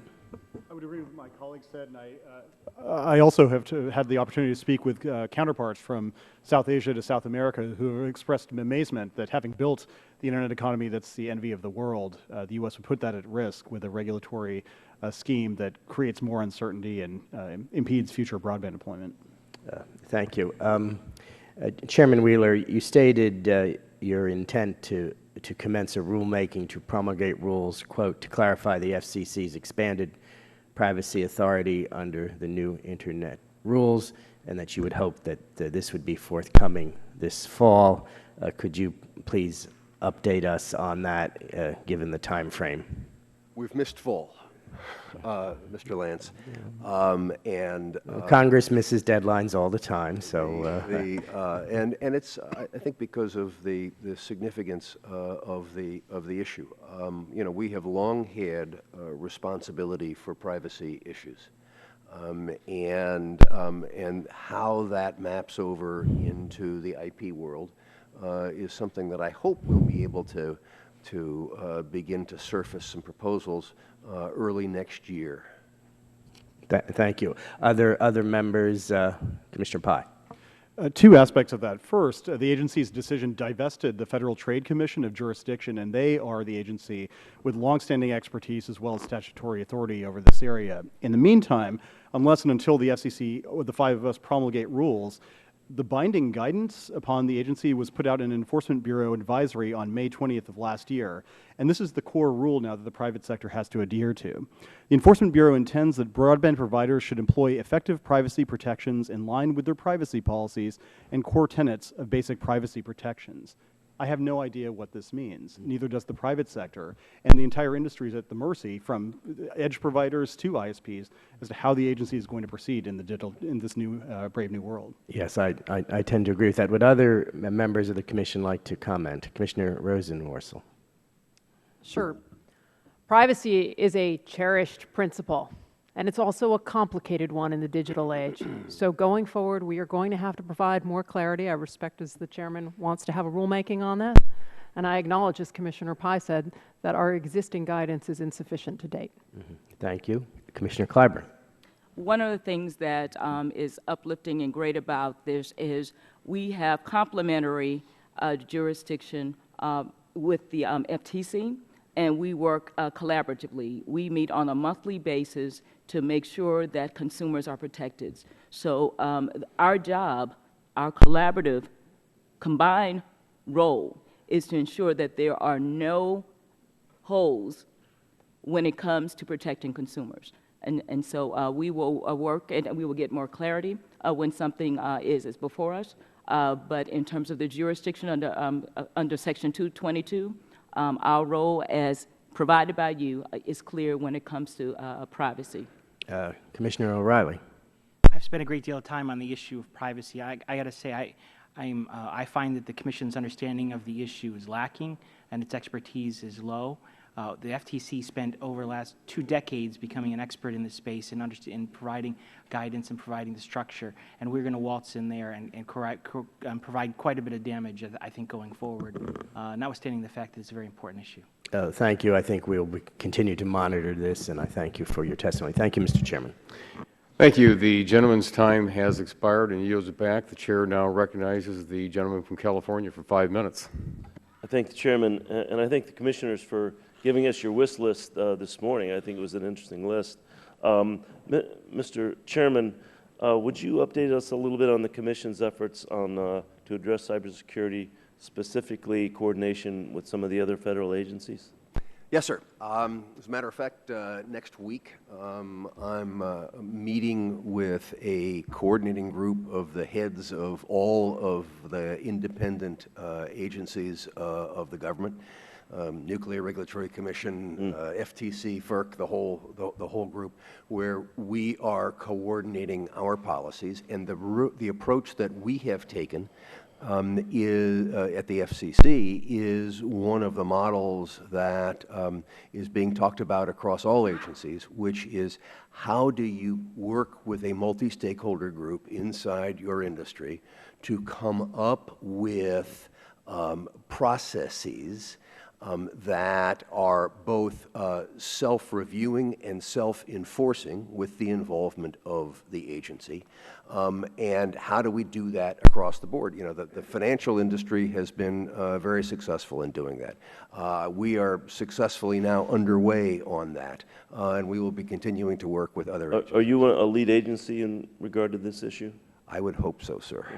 Do you think there's a potential that a sort of a knee-jerk reaction to the tragic Paris attacks could actually make us less secure?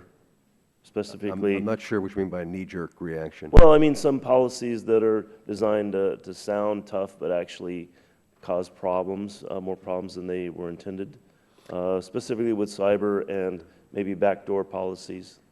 So it's interesting. I was having a discussion with Ms. Matsui, who I see has left before the hearing, that one of the things that I've found in my 2 years in this job is that the regulatory process, because it provides for so much diverse input from so many different parties, is a slow process.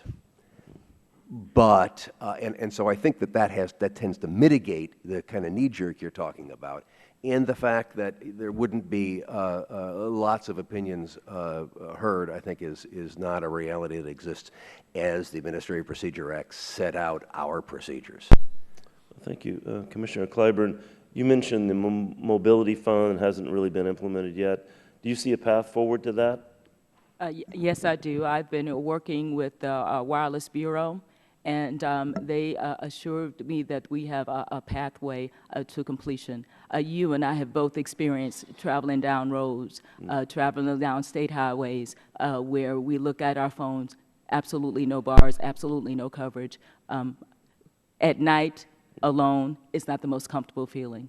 And so we're looking at this, how do we ensure the safety in terms of travel, the opportunities, particularly in rural America, that they have comparable service. And I think we're on a pathway of doing that real soon. Thank you. Commissioner Rosenworcel, you mentioned the federal lands for broadband deployment. What's your vision for that? Well, by some measures, 1/3 of our nation's real estate is owned by the federal government. And they are some of the areas that have the sparsest deployment of communication services. So the question is, what federal facilities exist on those lands that we could use to support broadband deployment or antenna structures? And if we could identify what facilities we have, we would be in a position to expedite deployment in rural Americas and lower the cost of deployment while we're at it. So the initial phase then would be just to identify existing facilities. I think it would be important for us to identify existing facilities. I also think it would be important for us to develop a master contract with the GSA so that private sector that's interested in deployment would have a single contract they could use. And I also think we should consider shot clocks, which would reduce the amount of time that the federal government had to respond to those requests for deployment. Okay, thank you.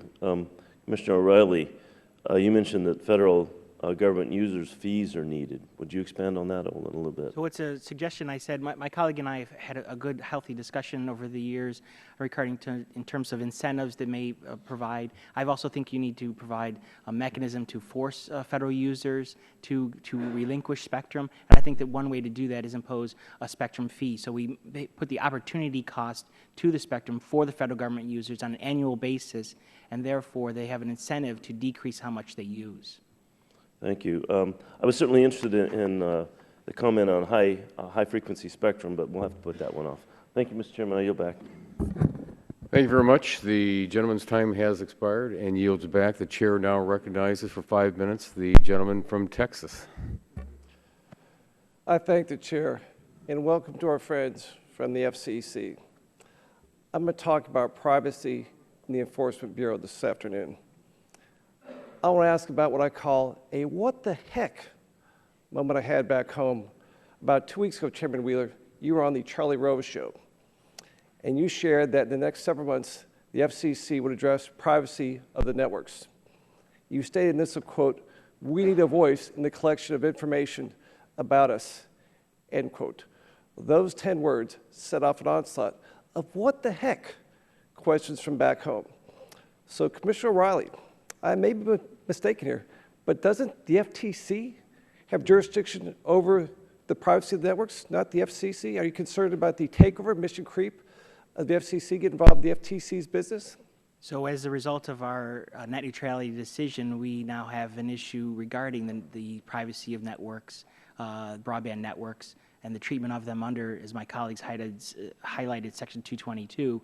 I am extremely concerned about that, and I've highlighted that for a considerable amount of time on what it can mean for two different regulatory agencies to have oversight over similar information, and the providers that operate on both sides of the equation will be stuck with two different regulators fighting over each other. The MOU is an attempt to try and say that we're going to cooperate, but the different treatment of the same data is going to be problematic, in my opinion. I've also highlighted why I think that our expertise on the subject matter is pretty dormant and lacking compared to the FTC. Mr. Powell, your comments, sir. Same issue.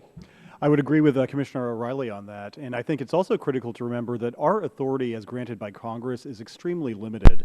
Under Section 222, telecommunications carriers, backed up by the FCC's rules, have a duty to protect customer proprietary network information.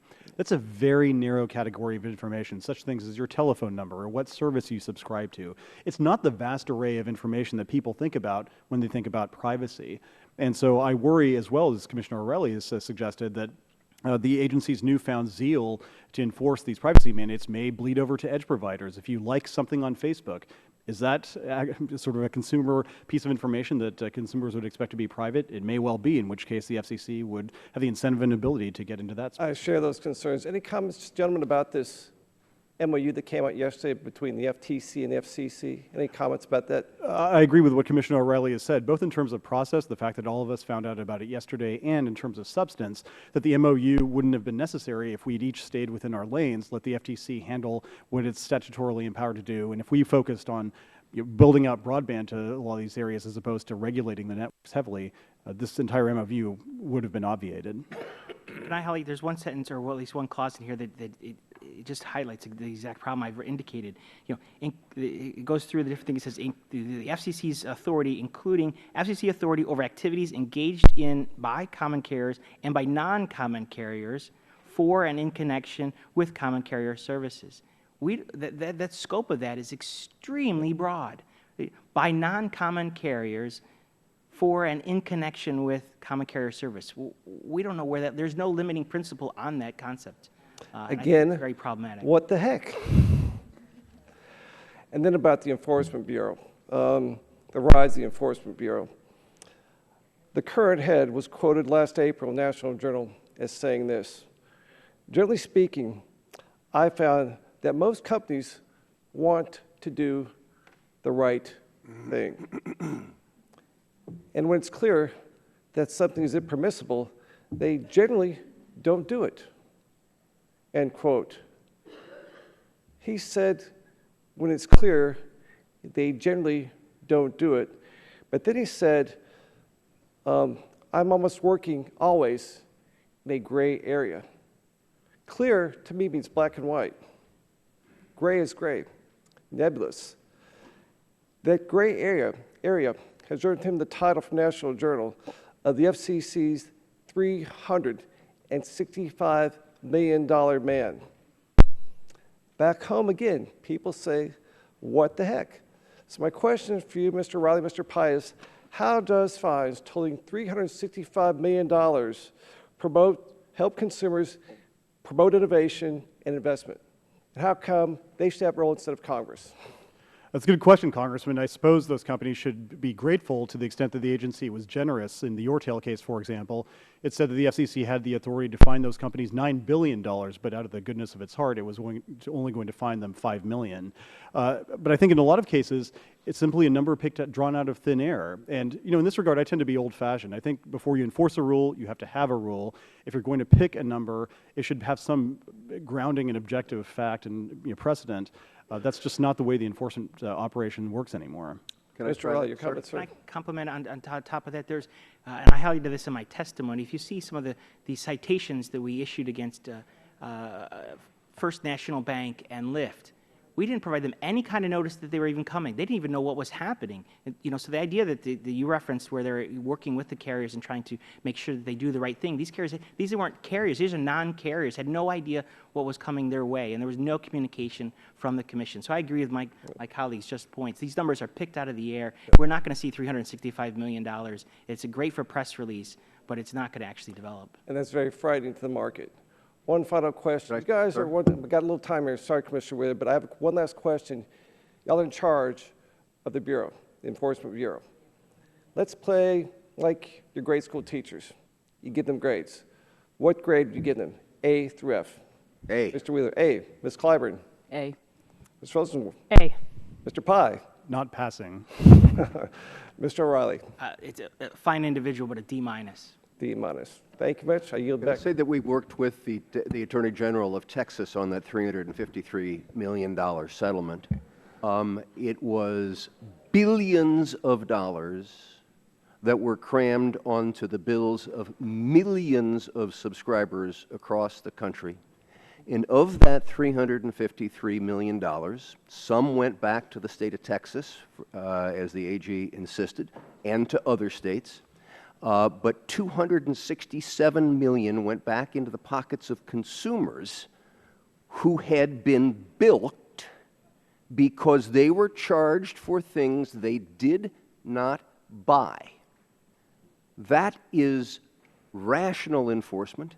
That is the kind of job I think that all consumers expect us to be doing.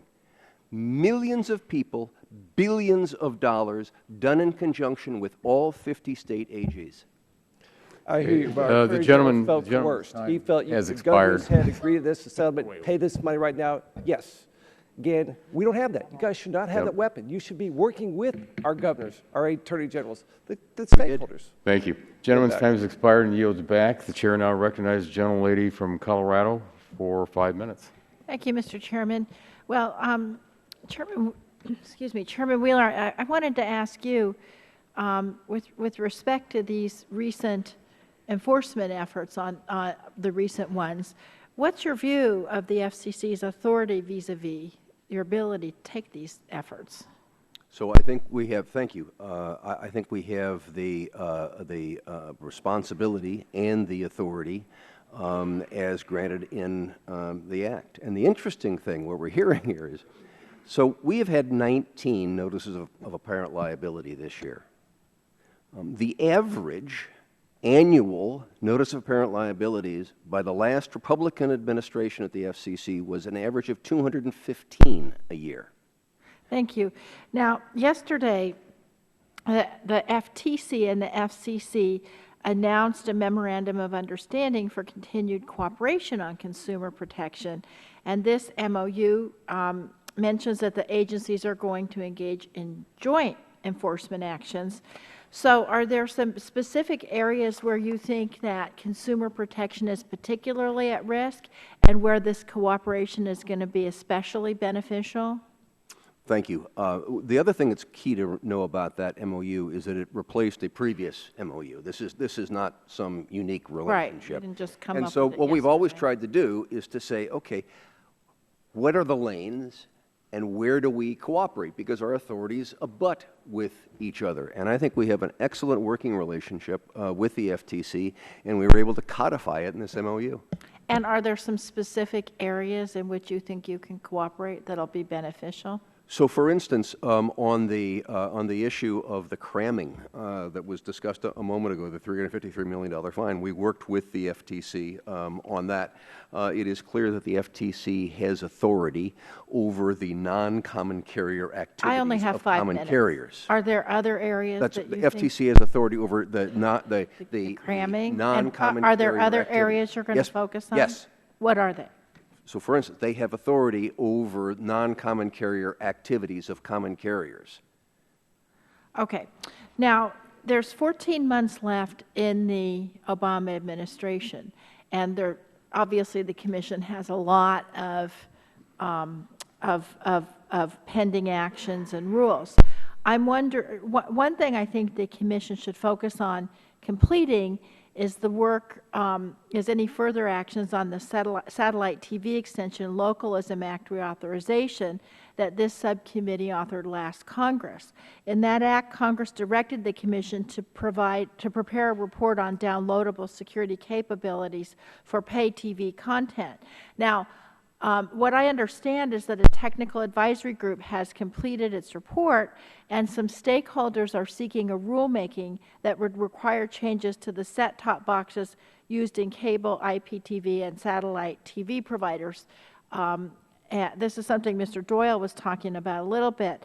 One of the main issues we hear about from consumers over and over again is that customer service can be complicated to navigate and also onerous. And so a lot of us feel like we need to protect consumers while at the same time giving providers and content creators the flexibility they need to adapt to changing business models. So I'm wondering if the Commission has considered whether, if leased set-top boxes are responsible for their own customer service, that could cause a lot of confusion. So, thank you, Congresswoman. The comment period on the recommendations of the DSTAC report ended last week. I don't know if this was an issue that was raised in the comments. I would suspect so, and we have not fully worked through those comments. Well, once you do, I'd appreciate it if you would supplement your testimony so that we could get an answer to that. And I lastly want to touch on the special access issue. Many competitive telephone providers use the physical infrastructure of incumbent carriers to provide telecom services to businesses through an arrangement called special access. The FCC has been considering updating the special access rules for decades, as some of us on this committee know, and it's recently completed an extensive data gathering process to inform changes to the rules. I'm wondering, Chairman Wheeler, if now that the Commission has undertaken such a significant effort, will this be a priority for the FCC during the remainder of this administration? Yes, ma'am. Thanks. I yield back. Thank you. The gentlelady yields back. The chair now recognizes the gentleman from Kansas for 5 minutes. Thank you, Mr. Chairman. We've heard from 4 commissioners today, Mr. Wheeler, that they are getting late information, incomplete information with respect to Enforcement Bureau practices.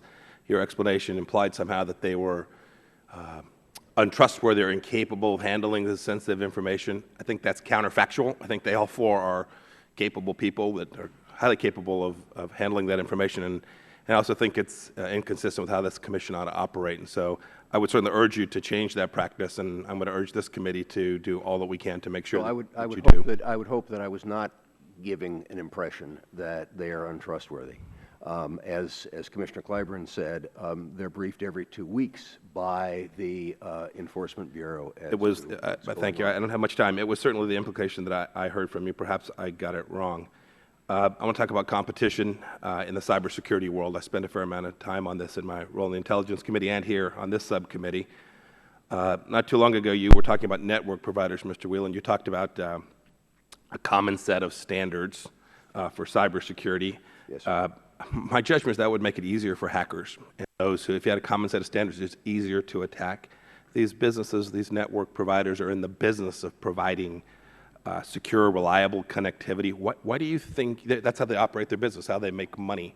Why is that you think you can develop a set of standards that would be superior to what AT&T or Sprint or Verizon or any of the others might be able to accomplish in the world of cybersecurity? We didn't develop them. They developed them.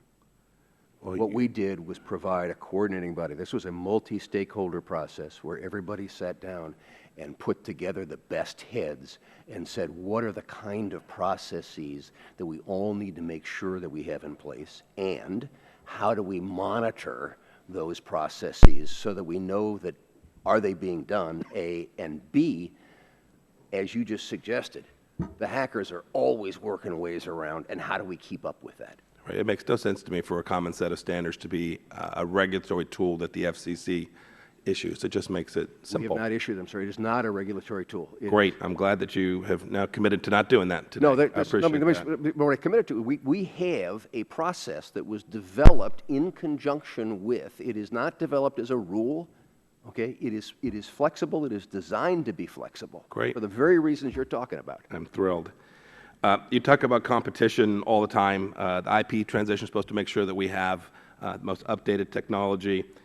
And yet, the Commission, when it decided to impose requirements that carriers provide IP-based wholesale replacement services to competitors, the fiber facilities that you said you required, quote, reasonably comparable to those of legacy services. Why would you create what appears to me to be a real disincentive for deploying new facilities and new services? Thank you, sir. Because of the fact that you don't want a situation where regulation is encouraging the people who are currently using competitive facilities to not be able to have equivalent. So if I'm selling a service to you and it's based on copper, and suddenly the carrier decides I'm taking the copper out or shutting it down, I need to be able to continue to provide a service to you. And so if that migrates over into fiber and IP, I ought to still be able to have a relationship with that carrier so that I can continue to provide the service to you. Commissioner Pye, do you agree with that analysis in terms of the disincentive it creates for build-out? I don't, Congressman. I think you put your finger right on the concern. The notion that the government should force one company to stay in a business that it doesn't want to be in for the benefit of another company is the very definition of intrusive government intervention. Instead, we should recognize that the marketplace is much more competitive, that cable companies are deploying Metro Ethernet, that wireless is increasingly an alternative, and get out of this business of, sort of Depression-era regulation of a marketplace that simply isn't the way it was back in the 30s. You actually made the case more articulately than I did. Thank you. But nobody is saying that you should stay in a business you don't want to be in. What the rule says is that you can't shut somebody off without offering them the same kind of service in your new technology. Well, and the rule also says, Congressman, that you can't cut off it, you can't change your services without our permission, which we'll never give you. Which has been the rule forever. That's Right. 214. Would you agree we should change that rule? It's been that Section 214. But no, I'm asking if I understand the history. No, Section 214. So you not only has it been there a long time, but you like it. 214 has been the bedrock of telecommunications policy for the last 80 years. Chairman Wheeler, have you read the reports, Reuters reports about WCRW and its connection to control by Chinese entities? Yes, sir. Tell me what the FCC is doing about that and what your position is with respect to that particular station that's airing pro-Chinese communications here in the United States. We have an investigation going on to find out with the representations that have been made along the way as they filed for increases in power and other kinds of things. We learned about it through the Reuters report, just as you did.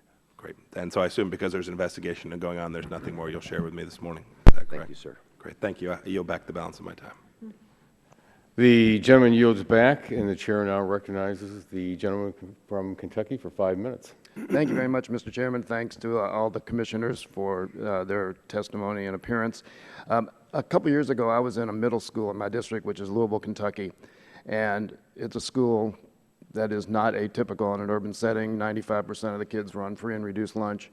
And I asked the principal what percentage of her students she would estimate had access to the internet at home. She said probably 10%.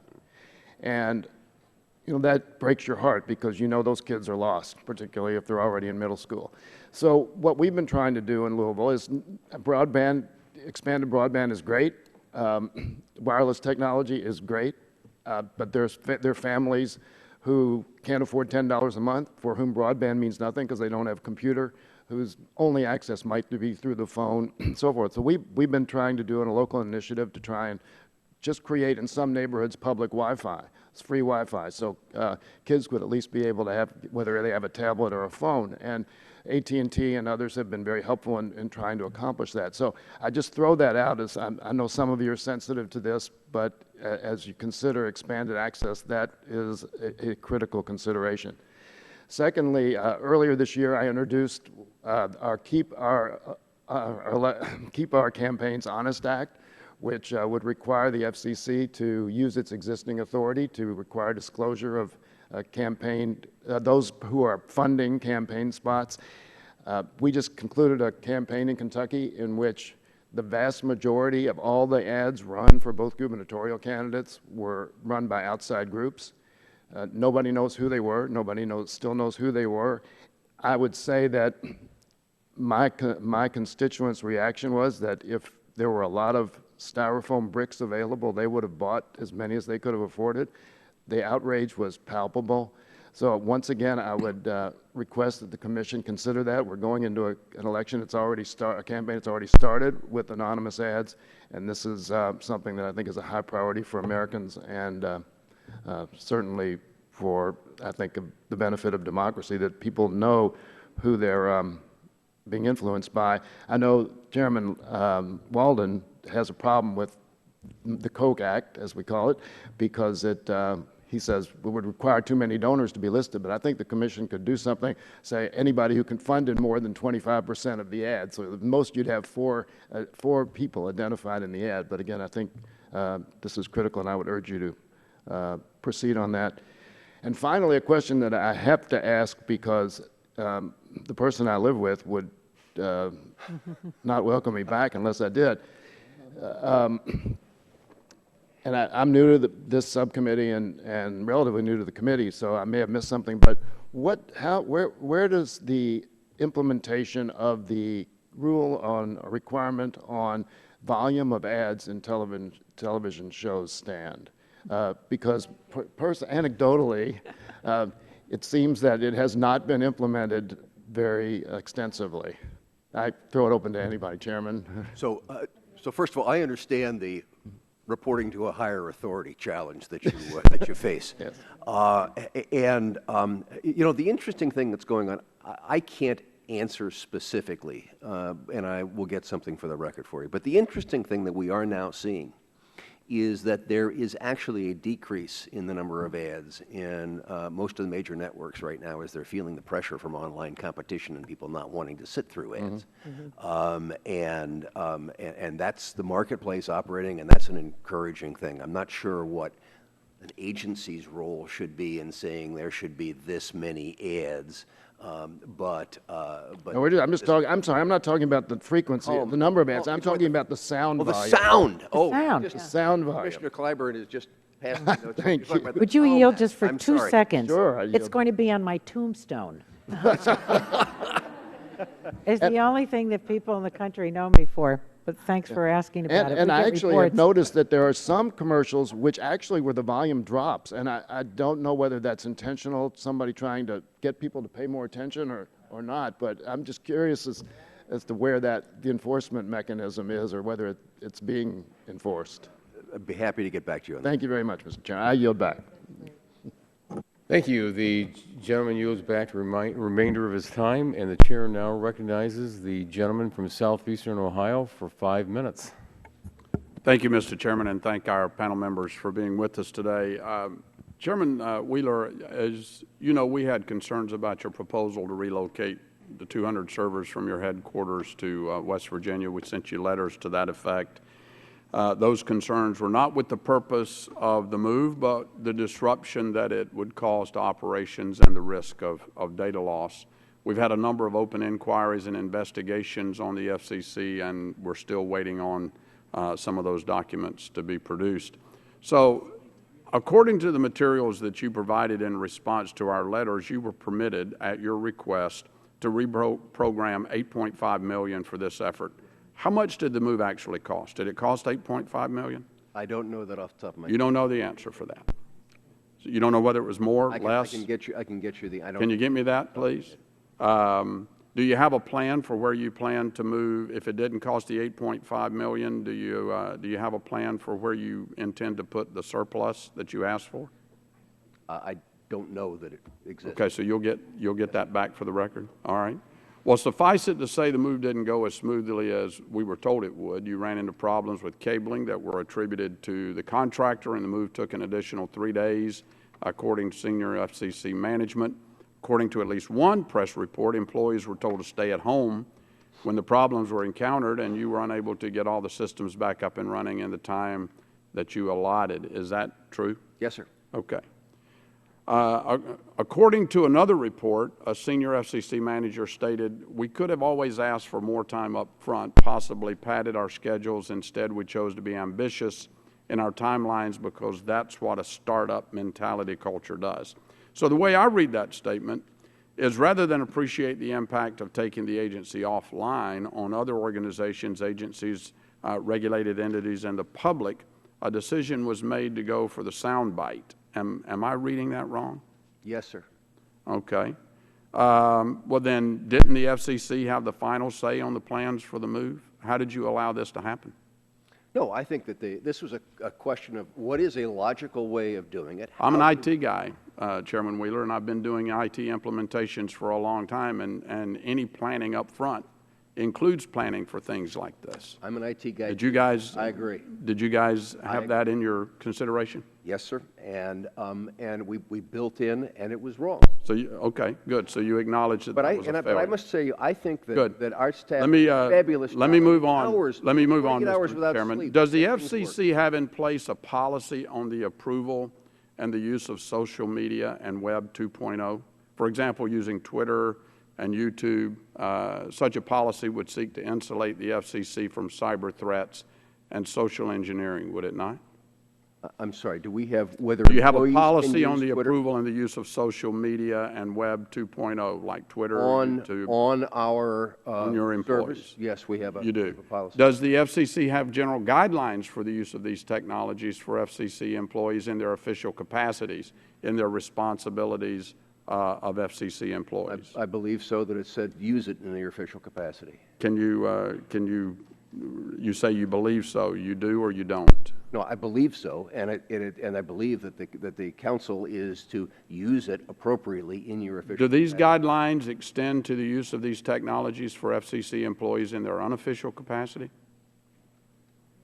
This is a question of the use of FCC facilities for unofficial activities. In their unofficial capacity, Yes, sir. Are there guidelines on how FCC employees should be using those kinds of technologies? Can you describe to us what those policies are?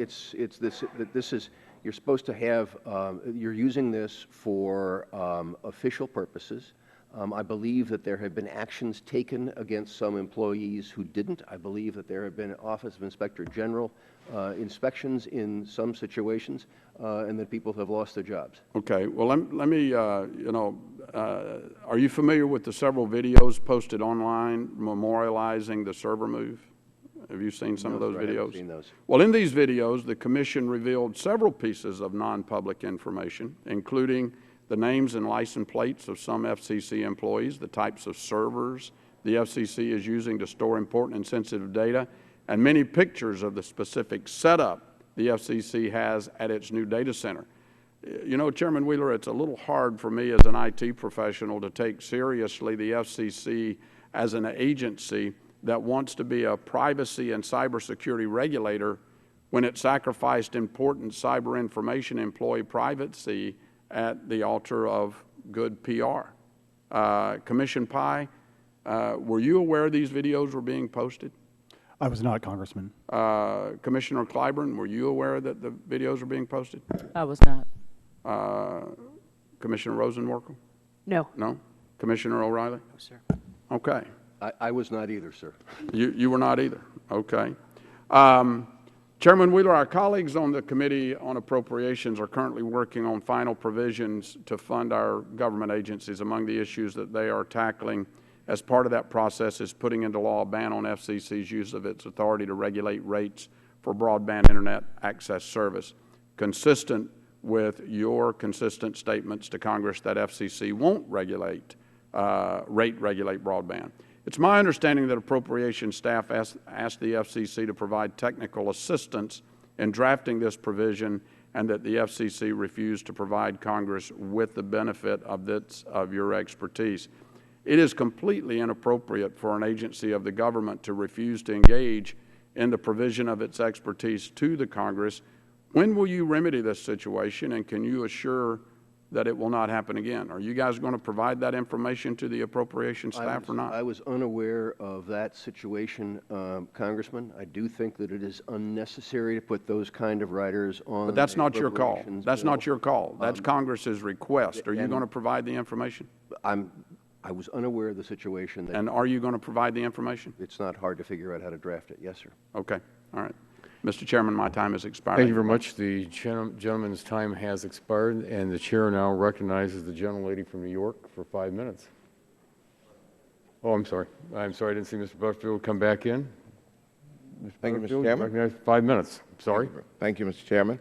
Let me first direct my question to you, Chairman Wheeler. As I understand it, the congressionally mandated downloadable Security Advisory Committee report provides no assurances that under the all-ALVID approach, unlike an APPS approach, congressionally mandated protections like privacy and emergency alerts would be honored. Now, tell me, how does that serve the public interest? I'm not sure I understand the question. Maybe I'm reading it incorrectly. Let me try it again. As I understand it, the congressionally mandated downloadable Security Advisory Committee report provides no assurances that under an all-VID approach, congressionally mandated protections like privacy and emergency alerts would be honored. Does that serve the public interest? So, thank you, Congressman. Yes. All-VID was a half a dozen years ago kind of a approach. I know people like to characterize what's going on as the resurgence of all-VID.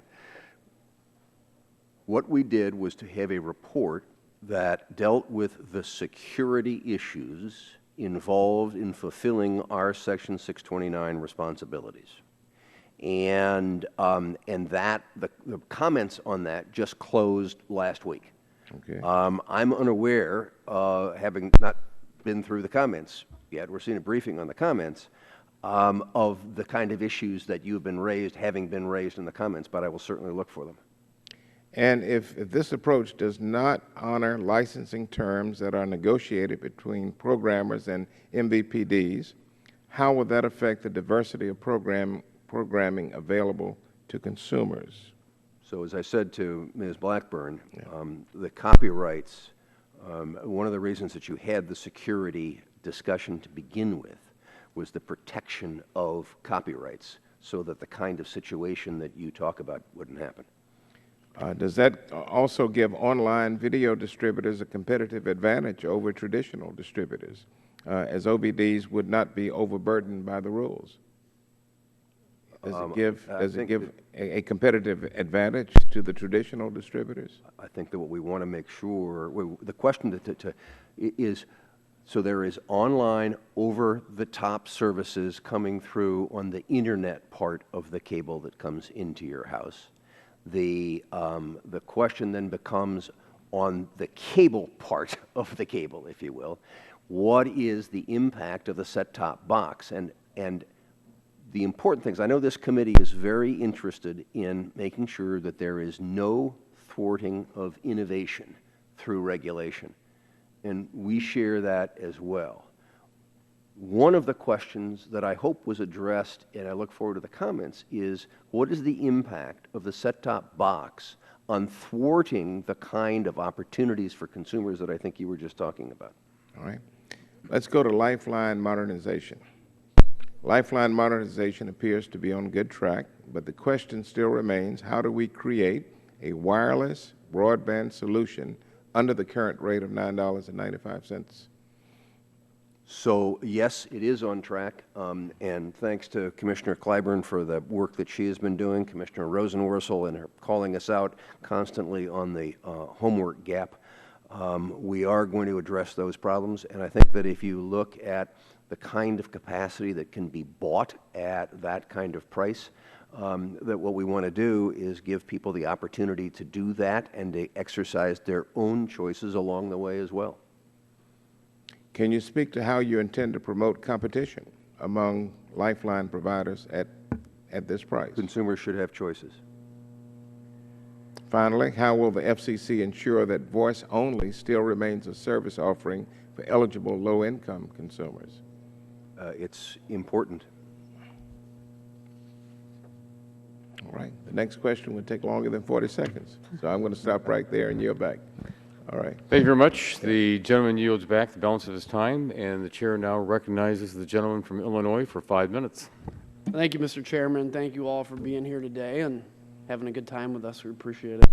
Mr. Chairman, before I get started with my questions, I'm going to ask unanimous consent to include in the record a letter from the Illinois Chamber of Commerce on the need for a regulatory approach at the FCC that fosters investment and innovation in the deployment of technology. So ordered. Chairman Wheeler, I understand that the FCC has established a broadcast reimbursement deadline of 39 months after the auction. If the Commission plans to repack up to 1,100 local TV stations, there's a reasonable question about whether that 39-month deadline is technically feasible with so few tower crews, structural consultants, a lack of antenna manufacturing capacity, among other things.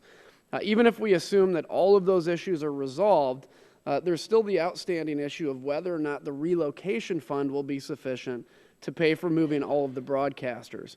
You've responded to some of those concerns, stating that you have no reason to believe that the $1.75 billion broadcaster relocation will be insufficient to cover their relocation costs. That leaves a secondary question of what if the fund isn't sufficient to pay for the moving of all broadcasters? Again, your commission stated that you believe the fund will be sufficient, but if it is not, the FCC has the authority to develop a prioritization scheme for reimbursement claims. What would this scheme entail? So obviously it is a hypothetical at this point in time. Right. And you'd want to know what the realities of the situation are. The $1.75 billion is a number that was set by the committee, and we will adhere to that. There is well, now I understand. I got limited time, so but if it's not sufficient, so you said you would prioritize. Now, are you saying that you'd provide funding over the $1.75 billion? Or would you be pulling from, one broadcaster to pay another? I mean, how's that going to work? So we're limited to $1.75 billion. And we don't, one of the challenges of the whole auction is it's an auction and you don't know what the results are going to be. And so we could sit here and hypothesize. But we need to hypothesize to an extent because we. I'm sorry, what? I said to an extent we need to hypothesize because we have to plan, we have to understand, so we're not surprised. We have to, and what that means is you have to be ready to be able to deal with the issue should it arise. Yeah. And that includes maybe coming back to Congress and saying, hey, there was some judgment calls here that didn't work out. And so that may be. But you see, like potentially on the table would be prioritizing broadcasters, or maybe from one. So actually, I think that the broadcast. I don't want to get in a situation where you're picking and choosing. That's not the job of this agency. I do want to be in a situation of adhering to the law, which says 1.75. And if that means we got to come back and say to the committee, hey, it didn't work, and here's the facts. But I haven't got those facts to give you now. Okay. Well, for the whole panel, let's assume for a moment that the 39-month deadline for relocating broadcasters can't be met. And I know you assume it can. Let's assume for a moment it can't. Would you allow broadcasters to be forced off the air at that point? No. And I guess we'll start with Mr. O'Reilly. No, sir. No. No. Absolutely not. No. And the interesting thing, we have a 6-month extension that is provided for now. And the other thing that's fascinating to us is that when the NAB participated in this, they told us they only needed 30 months. Okay. And, we're all learning as this process goes on. So, but not to skip back to the relocation fund, but one of the things I want to make sure, though, is, one of the possibilities is not, forcing broadcasters to then shoulder the cost of if it's above $1.75 billion, right? This is clearly no one's goal. Okay. Well, that's good. It's not anybody's goal. I just want to make sure it's not really there as an option. I understand, Congressman. Commissioner O'Reilly, in a welcome sign of the kind of collaboration that we expect but seldom see on the Commission, you and Commissioner Clyburn both issued a joint statement of support for the public notice recently issued to remind USF recipients of expenditures that should not be supported by the Universal Service. Your joint statement went further and stated concerns with certain other expenses not related to the provision of service, such as for artwork and cafeterias, that may be permitted under certain readings of the rules. You both called on the Commission to initiate a proceeding to address these issues in the coming months. Commissioner O'Reilly, what would be the benefits of such a proceeding? So the vast number of rural carriers do a wonderful job in serving and completely don't do some of these practices, but we have found that some providers have been a very interesting reading of our rules.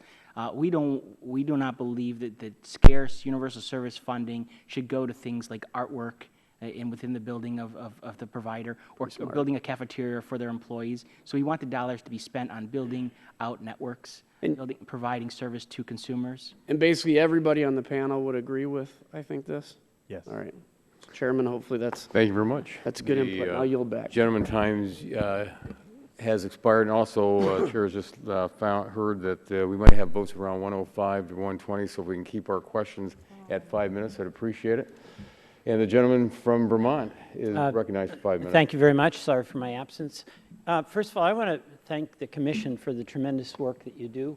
Very hard, contentious issues. In the hope that we have on this committee, Bob Latta and I, of course, started the Rural Working Group, and I know the hope on your Commission is that you find ways to work together in a contentious time. But let me ask, Mr. Pai, or Commissioner Pai, you had indicated your problem with the enforcement process now, and I heard you loud and clear. I just thought I'd ask Mr. Wheeler if you'd have give you an opportunity to respond to that, because I assume all of you hope, against hope at times, that you can get a bipartisan vote. That eludes us on this panel more than we'd like, eludes you and your commission more than you'd like. But Mr. Wheeler, I'd like you to at least have an opportunity to respond to Commissioner Pai. Thank you. And as I said, we have been following the processes that have been in place for the Commission for years and years and years. There are actually fewer notices of apparent liability that have been issued than when Commissioner Pai was in the General Counsel's office, and so there's been some changes in that regard. We want to make sure that commissioners continue to get briefed on a regular basis, as they always have, and we want to recognize that there are certain things that are law enforcement activities and certain things that are policy activities. Mm-hmm. All right, thank you. And Commissioner Rosenworcel, I want to thank you. Commissioner Rosenworcel came up to Vermont. People were impressed. You might want to have her in Indiana. But you were talking about the homework gap, and that is, in fact, a big deal. What kind of progress are you making, and what can we do to be helpful? Thank you. I appreciate the question. I appreciated the opportunity to head home to New England, too. I think the homework gap is the cruelest part of our new digital divide, but it's within our power to bridge it and fix it. We can update our low-income program known as Lifeline to make sure it supports broadband. We should focus in a laser-like way on households that have children who are in school. And we should also promote the availability of more unlicensed spectrum and Wi-Fi. Those things will all make a difference, as will more public and private sector partnerships to help bring computers and broadband to students who are in school.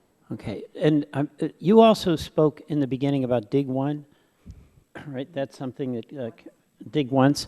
I wonder, Mr. Pai and Mr. O'Reilly, that seems to me to be such a practical way to try to avoid cost and have the money spent, really, Mr. O'Reilly, in the way you sent on, or you were suggesting where other monies were not properly spent. Is that something we can make progress on? Ms. Eshoo has been a leader on this, but I'll start with you, Mr. Pai, and then you, Mr. O'Reilly. Thanks for the question, Congressman. I think absolutely there's bipartisan agreement here, as there is on this panel, that Dig Once and other policies like it, as I pointed out in my testimony. I think the 6 pieces of legislation you've introduced and or are considering are terrific, and I've seen that for myself. Just last week I was in Hammond, Louisiana, stringing fiber along mud in the bayou, and I heard firsthand how difficult it is to navigate around some of these regulatory obstacles. Well, Mr. Chairman, I hope we can really do that. Mr. O'Reilly? Yes, I support the legislation, but I think it may require Congress we can't do it ourselves. It will require congressional action, and we support. Okay, so you're really recommending to this panel that we do everything we can to do something sensible to save money and expand access. Absolutely, and there's a number of build-out ideas my colleagues and I have had, and we think those would be very helpful. All right, Mr. Chairman, I move the bill. We can get away with it. We're here. Is the gentleman yielding back there? I'm not yielding. I still have another minute, but and I appreciate. Mr. Wheeler, on the broadband speed, you know, there's two standards out there now: 10.1 versus 25.3. So that conflict is a conflict, and I'm wondering if you can address that. So, thank you, Congressman. Yes, 25 down and 3 megabits up is what we call table stakes, and it is available today to about 80% of the population. The problem is it's not available to 20% of the population, and how do we get there? So first you have to have universal service reform that makes sure that money is being spent to expand broadband. And then secondly, you've got to recognize that this is a growing process, that the most important, the most expensive part of building broadband is laying the fiber. After that, it's all electronics, and the cost actually declines. So how do we get broadband, good broadband, but not what we'd like to see across the board, out first? And that's what we're saying. So we will support 10.1 as a minimum, but a lot of people are building more. I was at the NTCA convention and met a gentleman from North Dakota who said that he serves 14,000 square miles, has 4,000 subscribers, and he has fiber to the home. That's great. I see my time is up, but I just want to at least thank, I can't ask my question to Commissioner Clyburn, who also came to Vermont and gave an outstanding presentation to all our utility folks. So thank you very much, Commissioner. The gentleman's time has expired. The chair now recognizes the gentleman from Missouri for 5 minutes. Thank you, Mr. Chairman. Chairman Wheeler, I'm going to channel my inner Chairman Dingle here and ask for a yes or no answer to a simple question. Isn't regulating broadband providers, but not anybody else, going to create confusion or even a false sense of security among consumers that whatever rules apply to broadband providers will apply to whoever sees their information on the internet? Yes or no? I'm sorry, I didn't understand what you were saying at the end. Whoever sees shouldn't consumers have the same protection, whether on privacy issues? Shouldn't they assume that they have the same protection, whether they're going over a line or whether they're using a third party? Shouldn't the protections be the same? There should be uniform expectation of privacy, yes, sir. Okay. Even if you can't or just don't want to impose privacy obligations on other entities, what steps should other agencies or Congress take to ensure that consumers' information is protected in a uniform manner on the internet? Well, as you say, we have said that we will not regulate edge providers, and the FTC has moved with its own set of guidelines. The administration has its white paper, and I expect that what we do will be operating within those same kind of concepts, so that there is some parity along the way. Regulating the edge providers differently? No, we will not be regulating the edge providers. You won't? We will not. Okay. Chairman Pye, do you want to weigh in on this? Congressman, I think this is essentially the problem, is that if consumers are to have a uniform expectation of privacy, then it would seem to follow from that everybody in the broadband ecosystem, from your internet service provider all the way to the edge provider, should face the same regulations. Right. I mean, to me, that makes common sense, and that's what I'm trying to get to. Chairman O'Reilly, you have any comment on that? I agree with my colleague's point. I imagine that when this item is done, we're going to Can you pull your mic a little closer? Sure. I imagine when this item is done, we're going to have different regimes for different types of, based on the provider or the third-party provider, and that's going to be problematic for consumers. Okay. Chairman Wheeler and Stellar, this committee requested that the GAO, Government Accountability Office, study the impact of any phase-out of the compulsory copyright licenses for cable and satellite on the related provisions in the communications law. The GAO is currently conducting that study and has yet to report back to Congress on its findings. I have concerns with the FCC moving ahead and repealing exclusivity rules which are interrelated with these licenses before GAO has reported back to this committee and has made any predetermination as to the appropriate public policy decision. Is it necessary that the FCC phase out these rules now, which seem premature? Thank you, Congressman. Stellar also required the Commission to begin a proceeding on retransmission consent negotiations. Exclusivity is an issue that factors into that. I think that's the appropriate place to address it. Okay. I'll stay with you, Chairman Wheeler. I got a little time here left, I think. As you know, the committee has been very active in working to find ways to get more spectrum into the commercial marketplace to fuel the growing need for broadband. We have taken a series of legislative steps to make that happen, but the FCC plays a crucial role here also. One area that we can make quick progress is commercializing the spectrum 1675 to 1680 megahertz. This spectrum has been subject of a three-year-old proceeding at the FCC, and both Congress and the administration have offered budget language encouraging its use for the wireless broadband by 2017. So how and when will the FCC complete these proceedings? For 16 gig, we're looking we're looking at all of the above 3 gig spectrum. I believe that we will 1675 to 1680 megahertz is what I'm. Megahertz. Yeah, not gig, megahertz. Sorry, I thought you were talking about the upper band. I can't answer that question specifically, sir, and give you a time. I will be happy to get back to you. Yeah, I would love for you to get back to my staff on that. And as you know, this committee has been very active in working to find ways to get more spectrum into the commercial marketplace to fuel the growing need for broadband. We have taken a series of legislative steps to make that happen, but you know, like I say, you all play a crucial role. So if you could check that out and get back to me, I'd appreciate it. We certainly agree with the importance of doing that. I yield back. Thank you. The gentleman yields back, and also as the members see that they've just called our first votes with about 13:49 left, and the chair now recognizes the gentlelady from New York. Thank you, Mr. Chairman, and I thank our ranking member, Ms. Eshoo, and I'd like to thank our commissioners for their appearance and responses today.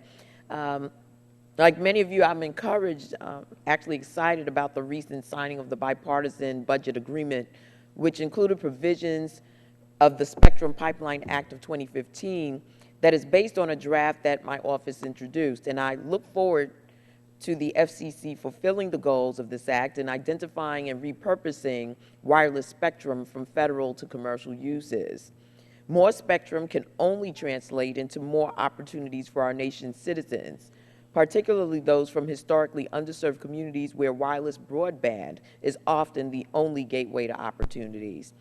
On this point, I have a question related to increasing engagement for seasoned and aspiring entrepreneurs and businesses of color in the upcoming spectrum auction and beyond. But prior to that, I'd just like to say to Commissioner Clyburn that congratulations on the reform of the inmate calling services. This will help to mitigate a lot of the hardship millions of families across our nation have faced dealing with that service. But I'd like to ask, do you see the FCC's revamped designated entity rules as sufficient enough to create opportunities for minority spectrum ownership? And what can the FCC do to enhance and incentivize secondary market transactions that have the potential to drive more diversity in minority ownership of commercial wireless spectrum?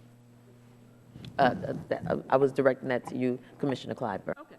Thank you very much. I appreciate it. A number of things that we've done in the past year and a half or so, I think will stimulate the marketplace and the ecosystem. We repealed the attributable material relationship rule and the former default to rules because we recognize that while well-intentioned, they were keeping businesses, particularly diverse businesses, out of the out of the market. We also adopted a rural bidding credit, which will give more incentive to those in those particular areas, which is a twofer. It would stimulate more deployment in those particular areas, and it will allow for more opportunities in a smaller footprint. We also are looking at small business incentives, bidding credits that again would stimulate that type of stimulate that type of investment and opportunities. And of course, we are always looking for ways to stimulate secondary market transactions. Again, a smaller footprint in some cases and a more laser beam focus. So we're looking at and continuing conversations with those who have great ideas to really do what we can to diversify the ecosystem for businesses of all sizes and businesses from owners from all backgrounds. Thank you. That is encouraging. We want to definitely stay focused on that. There have been some substantial losses, particularly in Black communities, over the years, and we'd like to see opportunities, particularly for young, more inspired business owners and entrepreneurs, to really gain a foothold in this market. Shifting gears a bit, the FCC appears to have been focused on expanding online video platforms, but there still appears to be challenges in getting the content directly to the consumer, as evidenced in the current ALVID debate. And so I want to drill down just a little bit and ask,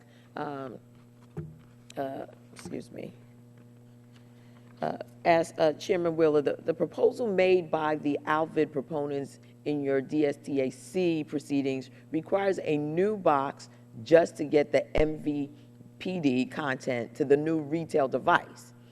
Instead of getting rid of boxes, ALVID requires an additional box. And I think you've heard colleagues commenting on this this morning.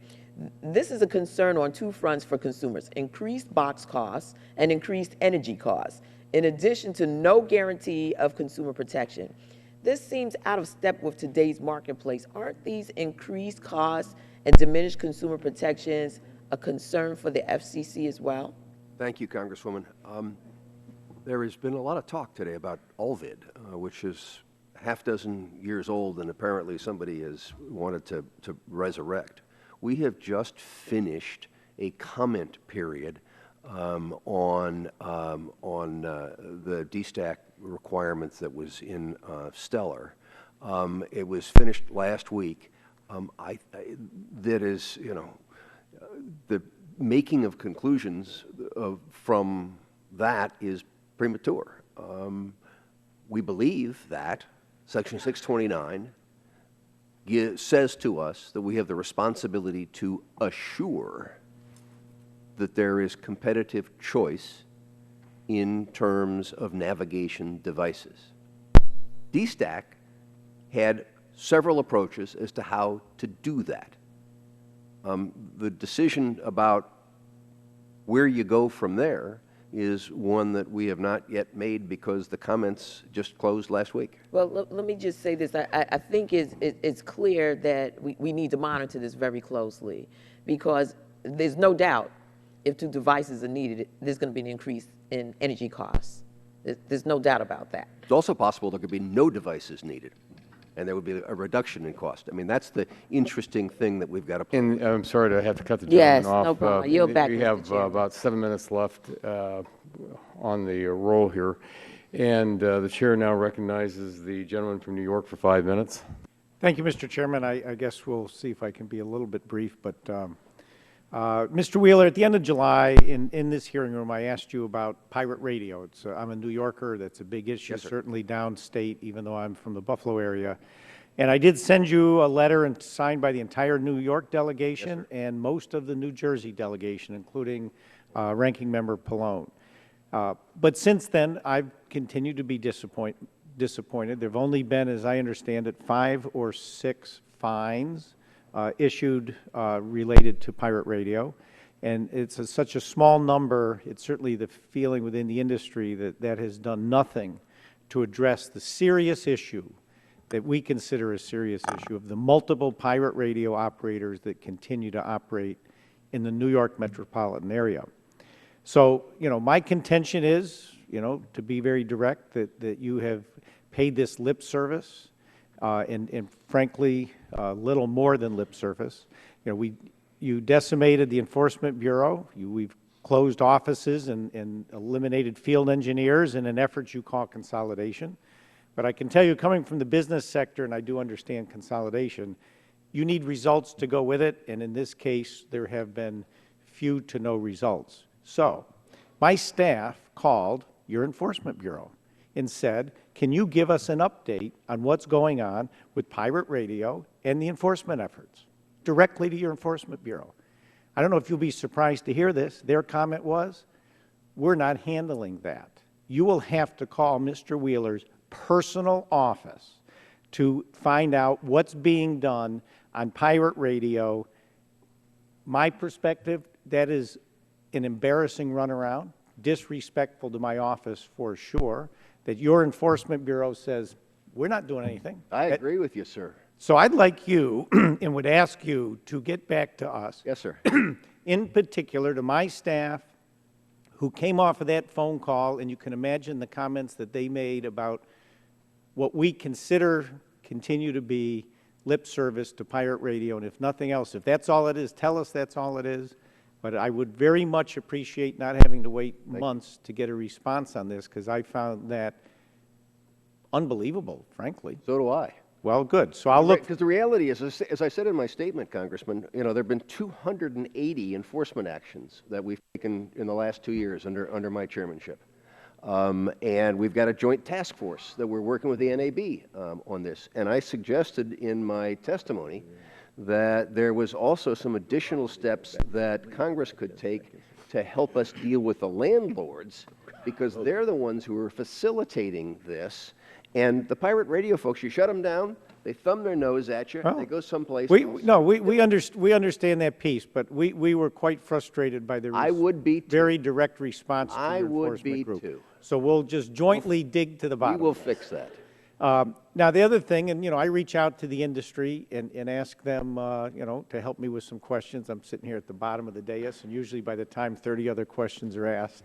and I will tell you, what came back from me asking them to ask you what was really a frustration they see right now in the investment side, actions that are a wet blanket in really having a negative impact on investments.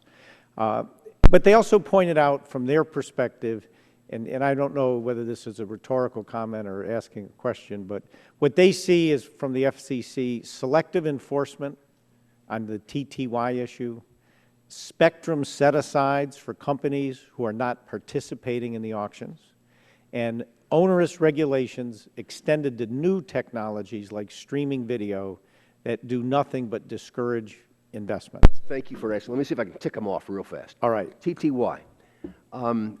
It's really interesting. AT&T asked for a waiver.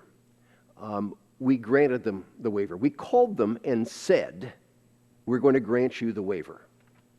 They followed the next day with a letter saying, why haven't you granted us the waiver? And by the way, what about our competitors on this? We went back to them and we said, would you file a complaint so we can see if it's appropriate to take enforcement? They refused to do that. Secondly, on over-the-top, we've started rulemaking on that. The purpose of rulemakings is to learn. We learn the vast number of things that are developing very rapidly, and we have not moved forward on that notice of proposed rulemaking, and I don't see until situation changes that we would. And I forget your third. That's okay. My time has Well, expired. I'm sorry. And I do look forward to catching up with you on the enforcement piece. Thank you. The chair now recognizes a gentleman from Illinois for 5 minutes. I want to thank you, Mr. Chairman, and also want to commend the commission and the Commissioner Clyburn, particularly for the capping of the on the predatory phone rates for our inmates across the country. But I wanted to ask the commission in general, want to raise a question and raise an issue that is affecting my city, in Chicago, other urban areas all across the nation. This is on the issue of urban violence. There have been 2,587 shootings and 435 murders in Chicago so far this year, more than LA and New York City combined. It is known, well known, that these gang leaders who are primarily perpetrating this violence, that they're using social media to advance their agendas and their conflicts. Knowing that the FCC has limited jurisdiction over Facebook, Twitter, and Instagram, is there anything within the realm of public safety that the FCC can use to help address and curtail this violence? Can and will the FCC add its important voice, its stature to this dynamic discussion? Mr. Rush, the situation that you describe is, as you say, tragic. It's not dissimilar to what Mr. Barton raised a moment ago with regard to terrorist threat and terrorists using social media. We do not have jurisdiction over Facebook and all the other edge providers. We do not intend to assert jurisdiction over them. And I don't believe that they're as worthwhile as legitimate as your concern is. I don't believe that we have the jurisdiction to do the kind of thing that you suggest.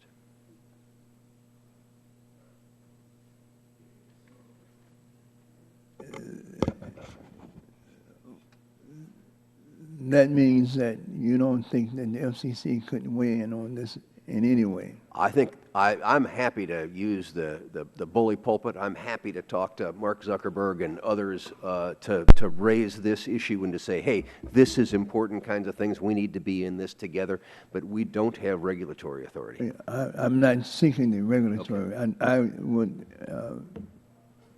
grant you that I don't believe that you have jurisdiction, but I think that there's a bully pulpit that you and others that may be able to address this issue. I'm not trying, I don't want to regulate. I will call Mark Zuckerberg this afternoon to raise the issue that you've raised and the issue that Mr. Barton has raised, and I'm sure that he's concerned about it as well, and he'll have some thoughts.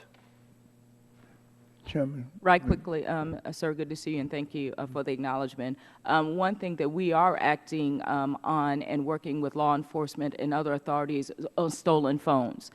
People are still using throwaway phones and burner phones or whatever you want to call them to commit crimes. We are continuing to work. Our Consumer and Government Affairs Bureau is working with sister agencies and, like I said, law enforcement authorities and mayors across this nation to address that issue. So where we can, we will.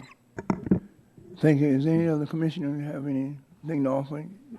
Congressman, this doesn't directly relate to social media, but one of the things that I was disturbed to find when I visited a maximum security prison in Georgia recently was that the use of contraband cell phones is having a direct and severe effect on people outside of prisons.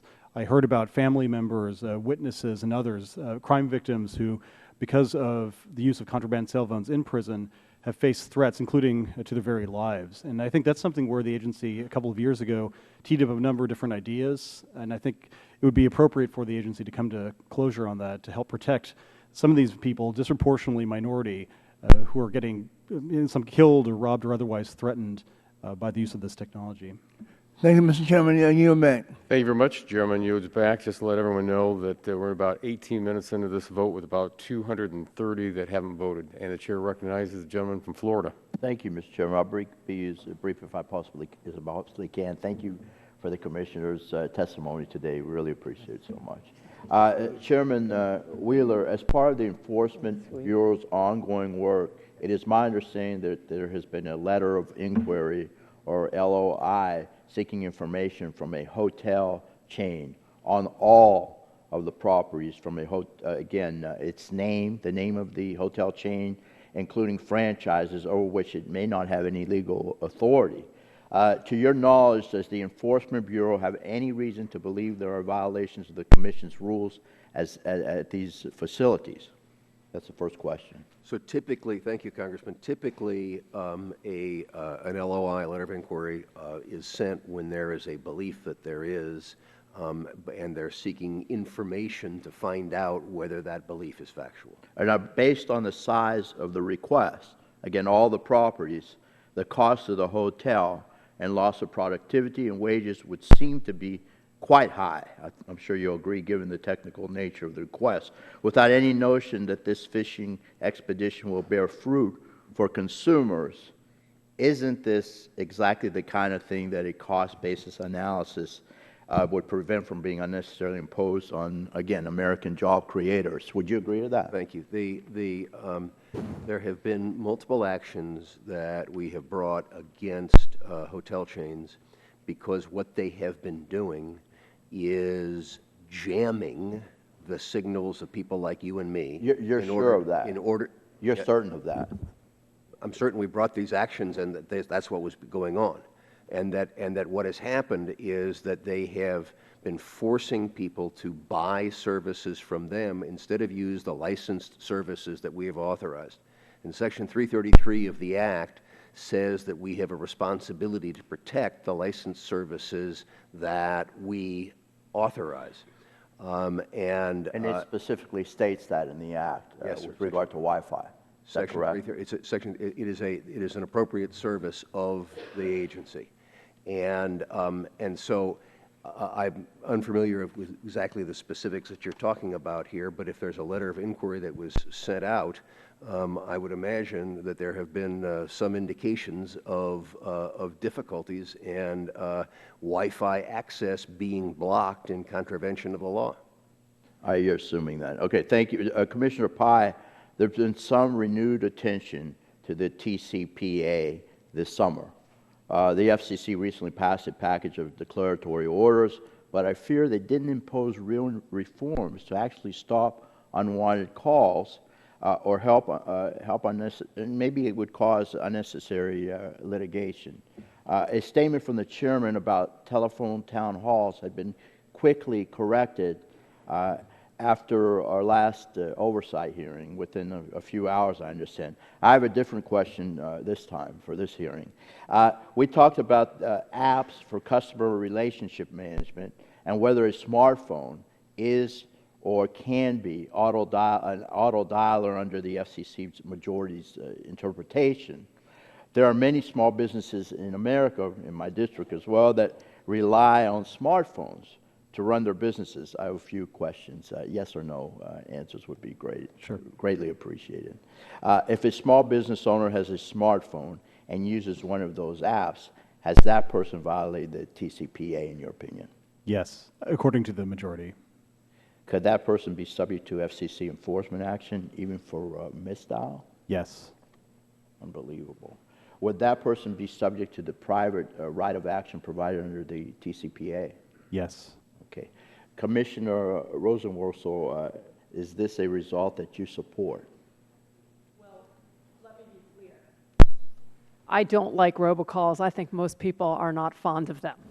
So I think we should take any and all actions we can to prevent them, because those unwanted calls are not something that people are all that eager to receive. However, we're not accomplishing our goal. No, but let me speak to you exactly to what you were talking about was auto dialers. The Telephone Consumer Protection Act was passed in 1991. In 1991, an auto dialer was a big, bulky piece of equipment. One of our challenges today is that we have to still use that law when we have software that can accomplish what that hardware did decades ago. And so I think the struggle that the agency has is trying to figure out how to manage with a statute that didn't contemplate the digital world we live in today. Okay, let me ask you again. But that person. Well, I'm sorry. Okay, yeah, we've got to The go. gentleman's time has expired. All right. I'm going to submit some for the record. Thank you, Mr. Chairman. Thank you very much. And the chair recognizes the ranking member. Thank you, Mr. Chairman. Just very quickly, two things. Thank you to all of the commissioners. I have some more questions. I'll put them in writing. Commissioner Clyburn, I didn't get to say earlier, thank you for your work on Lifeline. Thank you. It's really helping to make a difference.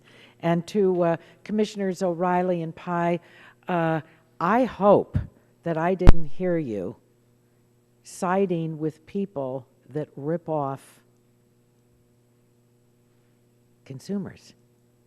If the people are going to, at any outfit that is going to place charges on a consumer's bill and bilk them, I don't think that's the place where anybody wants to stand. Now, maybe you've got some other issues with the enforcement part of the agency, but it's not only the wrong side, it's the wrong side of history.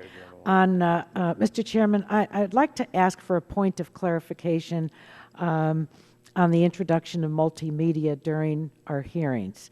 Earlier in our hearing today, one of our colleagues introduced a video as part of her line of questioning without asking for objection.